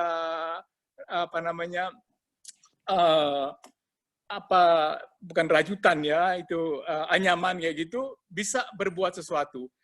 Dan begini ya, dalam analisis kita sebagai perusahaan terbuka yang bisa diakses dan bertanggung jawab 100% nasional, bisa dilihat namanya PT Sri Rezeki Isman Tbk. Bagi pengen tahu Sritex, langsung aja di Google, ketahuan apa yang diproduk. Kita mencoba membantu seluruh rakyat Indonesia supaya rakyat kita semuanya sehat, dan kita berhasil menghadapi masalah pandemi ini dengan baik. Nah, bagaimana kaitannya saya dengan perusahaan tekstil? Begini, bagaimana saya yang background-nya itu bukan tekstil bisa masuk? Nah, ini juga mulainya dengan buku. Ini kaitannya dengan buku. Suatu saat itu saya ketemu dengan pendiri perusahaan Sritex di UGM. Saya waktu itu diundang sebagai visiting professor di UGM. Dan di situ saya mengajar ilmu ketahanan nasional, international relation, dan national security. Beliau datang diundang ke UGM. Lalu beliau bilang, Pak, tolong Pak, saya bisa dibantu enggak? Bantu apa Pak? Tolongkah kata bikin sedikit buku tentang perusahaan kami. Dan saya ingin menurunkan kepada semua anak cucu saya, bahwa membangun perusahaan ini, kata Pak Haji Muhammad Lutminto, itu mereka tahu bahwa kita mulai dari nol dengan susah payah, dan sekarang sudah hampir 50 tahun katanya. Jadi saya membantu beliau membuat buku tentang beliau, dan itu. Beliau senang, akhirnya beliau minta, Pak Nasir, bisa nggak Bapak menjadi direktur dari perusahaan Bapak? Dan alhamdulillah saya sudah 8 tahun menjadi direktur di perusahaan, yang tadinya perusahaan keluarga, tetapi sejak 5 tahun yang lalu menjadi perusahaan terbuka. Ini saya mau sampaikan bagaimana bahwa membuat buku, begitu orang tahu reputasi Anda sudah membuat buku menerjemahkan, saya sudah membuat lebih dari 100 buku, termasuk menerjemahkan komik seperti Tanta, seperti Asterix, nah, itu juga pernah saya terjemahkan, bagi yang generasi muda, itu orang kita membangun sebuah reputasi bahwa kita ini seorang penulis yang serius. yang bisa dipercaya. Lalu pasti ada nanti yang akan meminta Anda untuk bantu menulis tentang kebutuhannya apa saja. Kalau di masa lalu, orang itu berpikir kalau yang menulis itu kan menulis puisi atau menulis sastra berupa roman, novel, cerita pendek. Tapi kenyataannya, kalau tradisi di Amerika, saya tadi sebut bukunya Thomas Piketty. Bukunya Thomas Piketty itu adalah buku ilmiah, ekonomi yang berat, tapi cetakannya udah jutaan, terjemahan dari 50 bahasa. Jadi peluang untuk bikin buku-buku yang serius itu lebih besar dibandingkan dengan buku-buku yang fiksi. Itu udah terbukti di Amerika Serikat. Udah terbukti juga dengan buku-bukunya Harari. Dan ini bagi mereka adik-adik yang kepengen menulis, masuklah ke domain ini juga. Karena buku-buku tentang sejarah, tentang sosiologi, arsitektur, tentang medicine, tentang adat istiadat, antropologi, semua itu sangat dibutuhkan. Bagaimana caranya mau masuk anggota Satu Pena? Bukan, anggota Satu Pena ini bukan untuk Harvard Club saja. Kebetulan teman-teman di Harvard Club ada banyak penulis yang bergabung dengan Satu Pena. Satu Pena ini sebuah asosiasi berbadan hukum yang dibuat di 3 tahun lebih yang lalu melalui sebuah kongres yang dihadiri oleh 120 penulis dari Aceh, Lampung, Banten, Jakarta, Jogja, Semarang, Surabaya, Bali, NTT, Maluku, Papua hadir, dan Kalimantan juga hadir. Dan mereka bersepakat untuk membuat sebuah asosiasi penulis Indonesia yang disebut Persatuan Penulis Indonesia. Tujuannya apa? Satu, yang paling penting adalah membela kepentingan dari para penulis. Apa sih kepentingan para penulis? Supaya karya mereka itu bisa tersebar luas kemanapun juga. Yang kedua, bagaimana hak cipta mereka jangan dibajak. Karena sekarang ini pembajakan terjadi. Bahkan buku baru terbit sudah dibikin edisi murahnya. Buku yang harusnya harganya 100.000.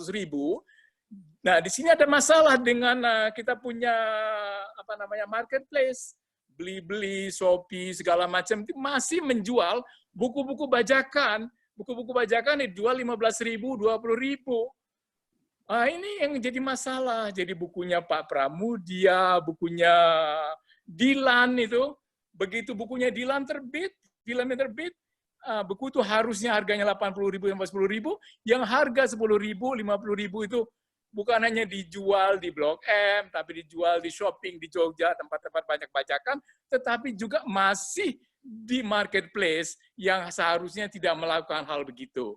Dan asosiasi ini memperjuangkan supaya itu jangan terjadi lagi. Penjiplakan hak cipta tidak boleh lagi. Plagiat nggak boleh lagi.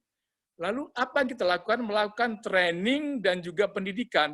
Rencananya nanti akan ada semacam institut penulis Indonesia, di mana para yang ingin belajar bukan hanya training, tapi juga bisa mendapat S2 dan S3 di dalam tulis-menulis. Dan kenapa tulis-menulis itu penting? Indonesia itu di dalam banyak film disebut sebagai the invisible country. Kita anggota G20, ya kan? Termasuk jadi negara terkaya, 20 negara terkaya, kita bukan di atas, tapi kita tengah-tengah lah gitu kan. Tapi orang bilang nggak dikenal. Kenapa? Karena nggak ada penulisnya. Nggak ada penulis kita yang menang hadiah Nobel. Iran sudah menang, Cina udah menang, negara-negara udah menang, tapi kita belum ada. Bahkan namanya hadiah yang nggak sebergengsi Nobel, namanya The Booker's Prize atau American Book itu ya, itu kita belum pernah menang. Jadi ya kita sekarang ini, kita pengen Indonesia itu lebih dikenal orang, caranya gimana? Caranya kita dengan lebih banyak pemikiran dari orang-orang Indonesia. Sekarang ada masalah penerbitan buku 50% itu kolaps sekarang. Tetapi teknologi membantu kita. Kita bisa menerbitkan melalui Facebook, Instagram, dan kita bisa menerbitkan. Pak Yusman Jamal, mantan aktivis ITB yang mantan Menteri Perhubungan, salah seorang pencipta dari kapal terbang Indonesia buatan 100% orang Indonesia di bawah Pak Habibie, namanya N250, menjadi pengarang karena karya-karya dia itu dimuat dulu di FB. Tulisan dia yang 3 halaman, 2,5 halaman, ini orang Aceh, Pak Dani, Pak Yusman ini. Dia menerbitkannya di Facebook. Sekarang bukunya sudah 7 atau 8. Dan dia mendapat gelar profesor karena buku-bukunya juga. Jadi kita membantu Indonesia udah lebih kenal bagaimana produk kita itu bisa bersaing. Kita pernah bikin kapal terbang sendiri, kita bisa bikin produk-produk teknologi tekstil sendiri yang lebih hebat dari negara lain. Nggak kalah. Tapi orang nggak tahu. Jadi orang nggak belanja sama kita. Justru di sini peranan strategis dari para penulis. Dan Satu Pena ini mencoba memperdayakan para penulis ini semua. Jadi silahkan adik-adik yang bergabung, ada websitenya, ada FB-nya, semua udah ditayangkan. Saya akan senang sekali menerima adik-adik semua untuk bergabung sebagai penulis. Ada beberapa penulis yang waktu dia bergabung di kita, tapi saya baca naskahnya, belum jadi bukunya. Misalnya Pak Rusdian Lubis, dia menulis buku Anak Kolong. Lalu buku keduanya terbit juga, Baranang Siang, pengalaman dia belajar di IPB. Sekarang dia bikin buku tentang kucing. Dan bagaimana kita membantu melalui asosiasi ini dari orang yang punya naskah, akhirnya terbit dan menjadi penulis terkenal. Jadi kita mencoba, karena generasi seperti saya ini udah tugasnya, ya udah membantu yang adik-adik yang muda. Dan banyak sekali bakat-bakat terpendam di Indonesia ini, orang-orang yang nantinya menjadi seperti Pak Pramudia Nantatur. Salah seorang pengarang kita yang hebat, sekarang dikenal orang, adalah Intan Paramadita, yang dosen di Melbourne. Sekarang bukunya udah terbitkan di Inggris, dianggap salah satu dari 10 buku yang diwajib dibaca orang. Intan, 3 bulan lalu saya dengar dibicara di Blok M, dan saya kenalan, kita anggota FB. Dan bisa melalui networking di Satu Pena ini, kita saling membantu.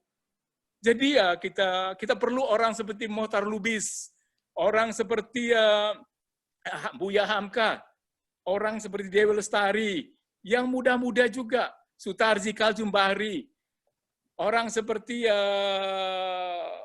banyak sekali, Remy Silado, misalnya dalam musik.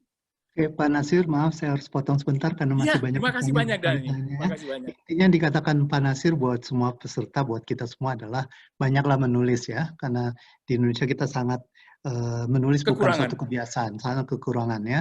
Jadi juga untuk yang tadi bertanya bagaimana cara masuk Satu Pena, silakan buka websitenya, silakan buka Facebooknya, dan bagi semua penulis ini terbuka untuk semuanya. Tadi ada beberapa pertanyaan yang cukup menarik buat Mbak Nadira, kayaknya Mbak Nadira yang paling populer hari ini ya. Mungkin tidak semua pertanyaan bisa dijawab, karena pertanyaan adalah bagaimana cara masuk Harvard, bagaimana cara menimbulkan motivasi.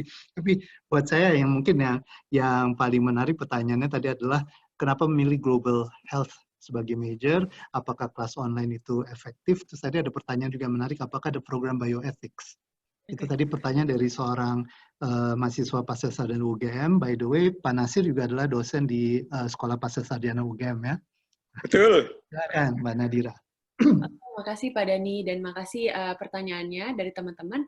Untuk Global Health, jadi untuk saya pilih ke Master of Public Health in general, sebenarnya awalnya karena memang during my practice as a GP, saya banyak ketemu masalah kesehatan, dan tentunya kalau sebagai dokter kita nge-treat pasien secara individual, tapi ternyata waktu saya praktek ke daerah banyak hal yang nggak bisa kita selesain cuma dengan kita treat patient as individual gitu. Banyak hal yang kalau kita pengen bikin perubahan secara masif dalam waktu yang singkat, itu kita harus terlibat di policy making atau ya kebijakan-kebijakan yang bisa menyentuh banyak orang dalam satu waktu. Dari situ saya mulai tertarik untuk policy making, dan makanya saya bergabung ke Master of Public Health. Cuma sebenarnya ada yang lebih spesifik dari Departemen Global Health, bisa ke health policy untuk hal tersebut.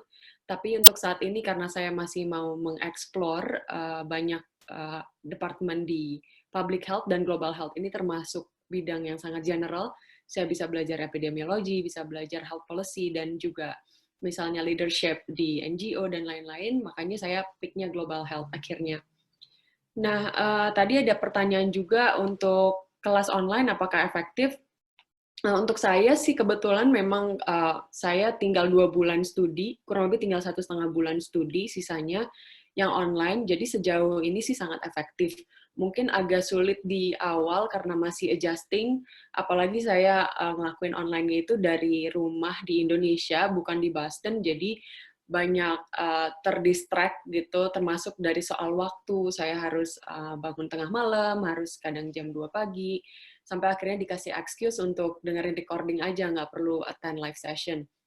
Terus, tapi sejauh ini saya rasa cukup efektif karena partisipasi juga sangat dinilai. Justru karena online yang biasanya kalau di kelas bisa diam-diam aja, ada teman yang jawab duluan, tapi karena online semua muka ada di layar, jadinya kalau kita nggak participate itu justru lebih malu lagi dibanding kalau di kelas gitu. Jadi justru saya lebih aktif participating waktu saya di kelas online. Mungkin susahnya banyak hal-hal yang banyak opportunities yang harusnya bisa saya dapetin kalau in person di Harvard, misalnya tiap siang biasanya ada diskusi aja sama narasumber yang menarik, atau saya bisa ikut conference kemana dibayarin sama Harvard gratis. Saat ini jadi semuanya harus terhambat, banyak plan-plan yang akhirnya harus saya tunda atau memang gagal sepenuhnya gitu. Untuk pertanyaan yang terakhir tadi yang tentang bioethics ya Pak. Ya. Untuk saya sendiri sebenarnya di Harvard School of Public Health, bukan di Harvard Medical School, tapi memang ada program Master of Bioethics di Harvard Medical School untuk terkait detail soal bagaimana aplikasi, terus mau explore jurusan apa aja di masing-masing sekolah di Harvard. Sebenarnya semuanya udah detail ada di websitenya Harvard. Jadi saran saya untuk yang mau apply ke Harvard, baiknya research dulu info-infonya secara detail, baru kalau misalnya ada hal spesifik yang mau ditanyain ke alumni atau ke current students, bisa ditanyain ke kita gitu. Tapi akan lebih menyenangkan dan lebih enak buat kita kalau pertanyaannya bukan yang memang sebenarnya sudah ada di website atau di info-info di Google. Makasih. Oke, terima kasih banyak. For Sumit, there's one simple question, one short question. Somebody was asking you whether the application is already available now. So yeah, it's a PWA, which basically is a progressive web app. I'll just share the link to all the panelists and attendees. This is accessible at apps.webinarworld.in. It does not require any installs to be done. The way this application is being developed is that you just need to place a bookmark on the home screen and the app launches. I am not sending out any ugly push notifications or you're spamming emails, reminders to tens of thousands of people. The whole idea here is that you want to do a webinar or you want to attend a webinar when the time permits you. It's a pull-based mechanism rather than a push. So, feel free to attend to the webinars. I'm adding a lot of webinars. We are trying to add almost 100 webinars a day. We've reached a limit of about 50 till now. We are still ramping up our capacity. I'm doing automations in this application, and I'm the developer, and I'm the product manager, and I'm the thinker and evangelist and doing everything myself. Thankfully, the lockdown has allowed me to go back to my basics of coding. So I come from an engineering background and I've done some bit of coding in the past. So it's been about 15 years that I haven't been on the development console. But now that I had some time at hand, I could pull out a few all-nighters and go back to coding and develop this app. So I made this app in like 2 days and it's been 2 weeks. Look forward to all your help. If there are people who are looking forward to, do the webinars, please keep adding. There's a feedback section on the app itself to directly speak with me for any feedback that you would want me to do, any features that you want me to add. It might take a while to add it, but I'll definitely add that. So yeah, it works on iOS, it works on Android, it works on all the Chinese handsets as well. All the browsers are supported. So please feel free, spread the good word. Let's come together and help each other. Okay, thank you, Sumit. Dan, there's a question sent directly to my WhatsApp actually from Ibu Naf. It's very short. Should I just go ahead. Jawabin ya. Jadi pertanyaan Bu Naf adalah bagaimana caranya anak-anak itu direkrut untuk oleh kita dan berapa banyak graduates-nya per tahun dan follow up-nya apa. That's the basic questions yang dan apakah kita punya annual report yang bisa di-share? Yes. Jadi kita bekerja sama dengan NGOs, local maupun international NGOs. Jadi misalnya kalau untuk Indonesia bagian timur, itu partner kita adalah Plan International sama Wahana Visi. Karena mereka, itu area kerja mereka. Jadi umumnya mereka akan shortlist anak-anaknya berdasarkan kriteria yang memang kriteria vulnerable yang kita sudah tentukan. Nanti kemudian mereka, kalau untuk Kalimantan, kita dengan WWF, World Wild Fund, dan International Animal Rescue. Jadi kembali lagi lebih kepada untuk bagaimana tujuannya melestarikan alam di situ dengan mendorong anak-anak mudanya untuk lebih paham tentang alam dan bagaimana menyikapi, bukan hanya awareness tentang environment. Jadi nanti short list itu dikirim ke kita dan kita akan melakukan proses interview pertama yang lebih pertama adalah melihat eligibility-nya. Apakah mereka masuk dalam kelompok vulnerable itu, putus sekolah, formerly on drugs. Kalau pernah menggunakan drugs, mereka harus sudah bebas dari ketergantungan tetapi masih recovering. Itu kita bisa terima. Kemudian kalau mereka passing eligibility-nya, baru kita interview khusus lihat pada motivation. Karena animo yang mau datang cukup banyak, sementara funding kita terbatas dan kapasitas asrama juga terbatas.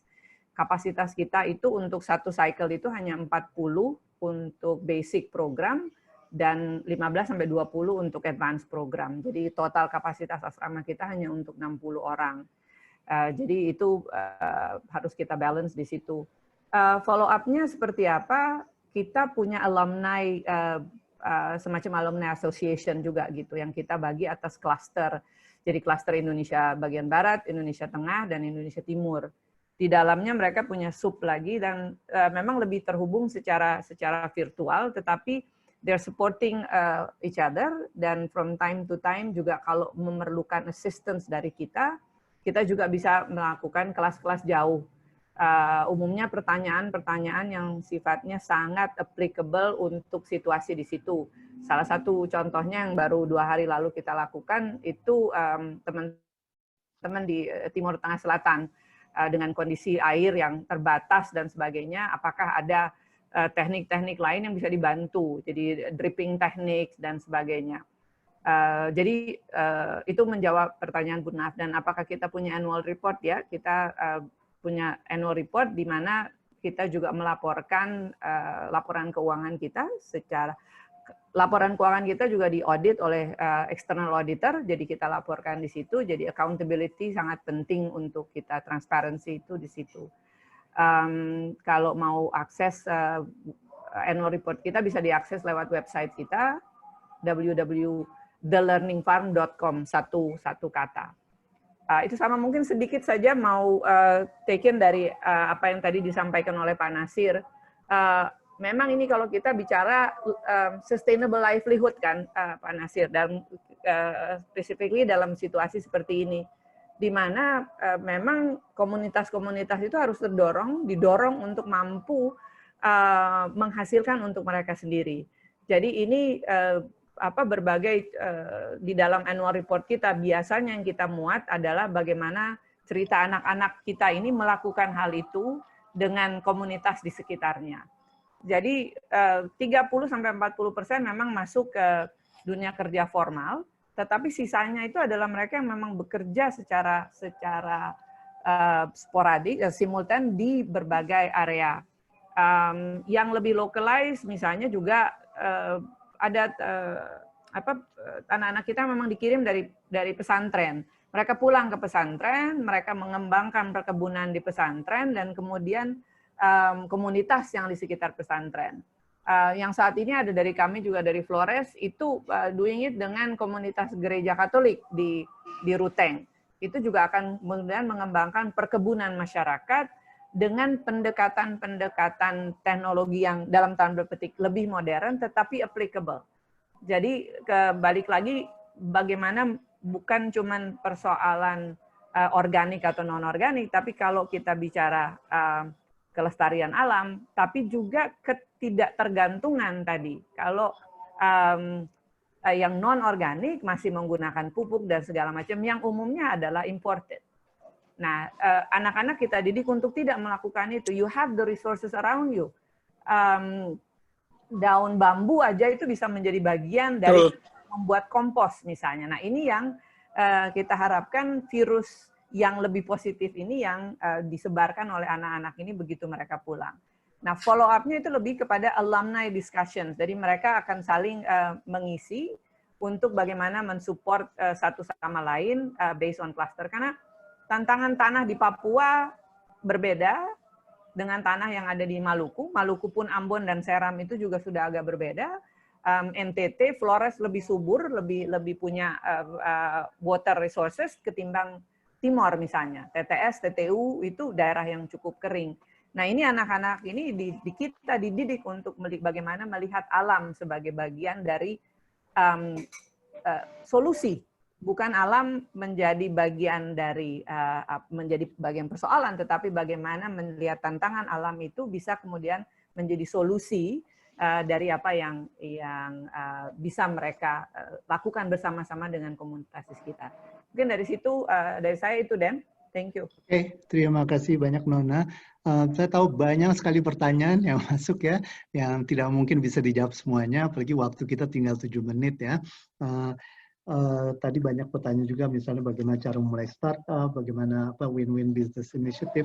Tapi setidaknya yang kalau Anda baca di bagian chat room maupun di question answer, Anda udah tahu ada website untuk Satu Pena. Kalau ingin tahu lebih banyak, ada website untuk Blue Anyam, ada websitenya The Learning Farm, ada link untuk Webinar World, dan kalau ingin tahu bagaimana cara masuk Harvard, bagaimana tahu tentang program Harvard, bukalah website Harvard, karena situ semuanya sudah lengkap, ada semuanya ya.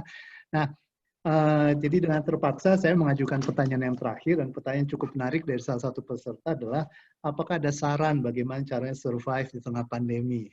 Pertanyaan sederhana tapi berat ya.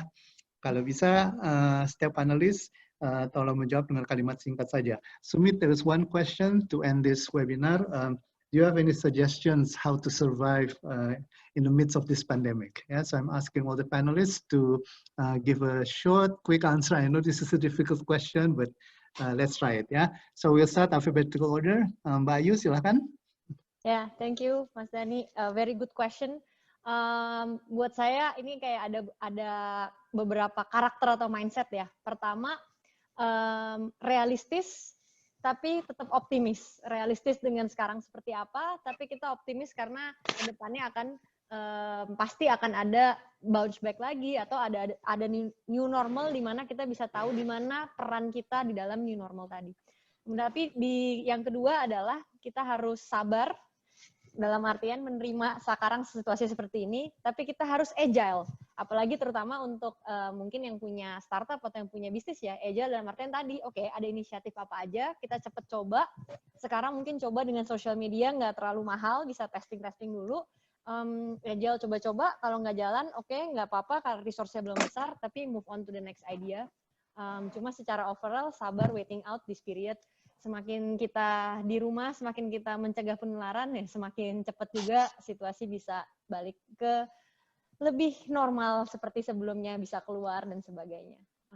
Mungkin gitu aja dari saya, Mas Dani. Ya, terima kasih banyak Mbak Ayu. Mbak Nadira, silakan. Iya, kalau menurut saya, yang pertama pasti harus adaptif dan adjust to the new system.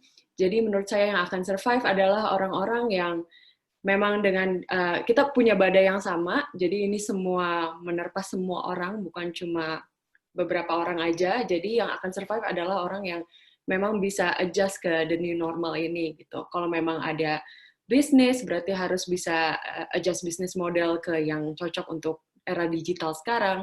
Kalau memang sebagai akademisi juga harus bisa selalu update ilmu secara digital walaupun nggak bisa attend in-person class atau in-person seminar or something. Terus yang kedua ya pastinya harus tetap produktif.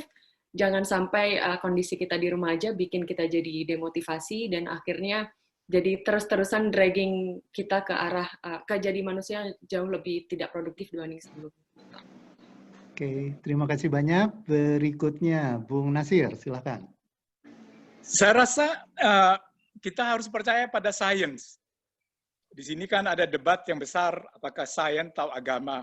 Dan itu seluruh debat internasional. Kalau saya percayalah pada dua-duanya. Aspek spiritualnya melalui agama kita, tapi aspek sains, ilmu pengetahuan, itu sangat penting. Jadi ya, pada saat ini kita harus bertumpu pada sains, dan spiritualnya itu bahwa kita diberikan kekuatan untuk terus bisa kuat gitu kan. Dan untuk itu kita berdoa, untuk itu kita melakukan ibadah. Dan saya rasa ada tugas yang penting juga begini. Masa pandemi adalah masa kegelapan. Apa sih gelap? Darkness, itu kan absence of light. Kegelapan itu karena nggak ada cahaya. Dan bagaimana anggota HCI ini, apa yang hadir hari ini juga sebagai intelektual, menjadi cahaya dari kegelapan itu. Sebesar apapun sinar yang Anda berikan, apakah hanya seperti kunang-kunang, atau seperti lampu yang LED yang kuat, itu sangat penting. Lalu pada saat ini kita harus juga berbagi. Kita harus saling membantu. Generosity. Ini penting banget. Karena kita dengan berbagi, memberi kepada orang dengan cara kita sendiri. Ini di rumah nih, dengan istri saya dan teman-temannya, membuat shield, mask, gitu. Jadi pelindung muka. Mereka sudah bikin hampir 10.000, dikasih ke banyak tempat, termasuk Rumah Sakit Sarjito. Dibikin di rumah. Itu kita bisa lakukan. Dan banyak hal-hal seperti begitu yang akan meringankan beban orang. Yang terakhir adalah terus melakukan networking. Melalui acara seperti ini, kalau saya networking dengan kelompok mahasiswa saya, terus mengajar, tapi juga networking secara internasional karena Satu Pena sudah menjadi anggota dari sebuah organisasi penulis internasional yang anggotanya 500.000 di seluruh dunia. Namanya International Author Forum, Forum Penulis Internasional, sebuah organisasi penulis sedunia yang berpusat di London. Tadi malam kita Assembly General Meeting melalui Zoom. Dan ini semua yang membuat kita mempunyai kekuatan mudah-mudahan menghadapi semua ini. Makasih Pak Dhani. Oke, terima kasih. Sumit, do you want to share anything? Sure, yes. I think it should be in alphabetical order. Sorry, I forgot Nona. Okay, anyway, yeah, Sumit and then Nona. Sorry. Kurang tidur tuh. Make it short because of time constraint, yeah. Nona and then Nurul and then probably I'll come back again. Nona, go for it, please. Sorry, I missed the last point. I think Nona should go for that. Okay, Nona silakan. Okay. Salah satu core value yang ada di Learning Farm is caring. And caring is about showing compassion. Dan ini yang, this is the time bukan untuk talking about us, tapi it's talking about we as a community. Kita bahkan di dalam situasi kita yang sangat tidak menguntungkan ini, kita tetap mencoba melakukan itu, dan Learning Farm secara berkala setiap minggu kita kirim sebagian dari hasil sayur kita itu ke dapur umum. dapur umum yang ada di Kodim yang di Jakarta yang membuat dapur umum memasak untuk frontliners medis di Wisma Atlet. So that is how we trying to live the value yang kita coba sama-sama bangun dengan anak-anak itu. So sharing compassion because this too shall pass. Oke, terima kasih. Amin. Okay, Sumit, your turn. Sure. Yes. Thank you so much. I completely agree with all of you. As Ayu said, we have to be realistic and we have to be optimistic, right? What Mona said, that we have to be supportive to each other and bring in as a community. There are quite a few aspects to how we can actually pass the time through pandemic. There is a self. There are goals at a self level. There are goals at a family level, business level. At any point in time, be realistic, be agile, be ready to pivot, be ready to learn and act. The faster you act on an idea, that could be about how do you sustain your business, how do you make arrangements in your house. When we started the whole work from home situation, we didn't know how exactly with kids running around, how are we going to really do that? But come to think of it, it is going to become the new norm. Working from home is going to be the next reality. Business from home is going to be the next reality. Distributed channels is going to be the next reality. Quite likely there are debates happening around globalization, and there would be a talk of more local products, more local stuff, which is where you'll need a more compassion, you need more community-driven aspects, you need more people to be connected. So agility, realistic optimism is definitely one, but at the same time, it's very, very important for business owners particularly to stay relevant. I have seen so many organizations, especially in India, and the way at the scale at which we are operating, to pivot from an online travel business to a food and grocery delivery. And this has happened in less than 2 weeks. There are so many businesses who have pivoted themselves completely from, something which is in a travel or a hospitality business to a cloud kitchen and delivery to essential services, purely because they wanted to stay relevant, purely because they wanted to help community. There could be business reasons to it, but if you look at the whole situation with a more caregiving and a more community-driven lens, my hunch is, and my understanding is, that you will arrive to a solution faster and better than you would do otherwise if you look at a pure economic reason. There may be downfalls and some stretching out. You may be spreading yourself too thin for some time, but believe me, you will come out much stronger than that. That's all. I mean, that's the only, how to pass on this pandemic is from my side. Thank you so much. Thank you so much, Sumit. Jadi buat para peserta hanya mencoba untuk merangkum saja. Jadi pesan-pesan dari semua panelis adalah realistis, optimis, sabar, agile, tetap produktif, percaya pada sains, percaya pada spiritual. Kita akan keluar dari kegelapan, saling berbagi, networking, caring, compassion, be ready to learn, ya, siap-siap untuk belajar hal yang baru, be ready to act, untuk bertindak, ya, untuk menghadapi the next reality. Dari saya menambahkan 3 pesan yang mungkin udah bosen dengar tapi tetap berlaku adalah cuci tangan, pakai masker, tetap di rumah. Terima kasih banyak. Terima kasih semua teman. Terima kasih. Terima kasih semua. Thank you. Yo. Bye-bye. Bye.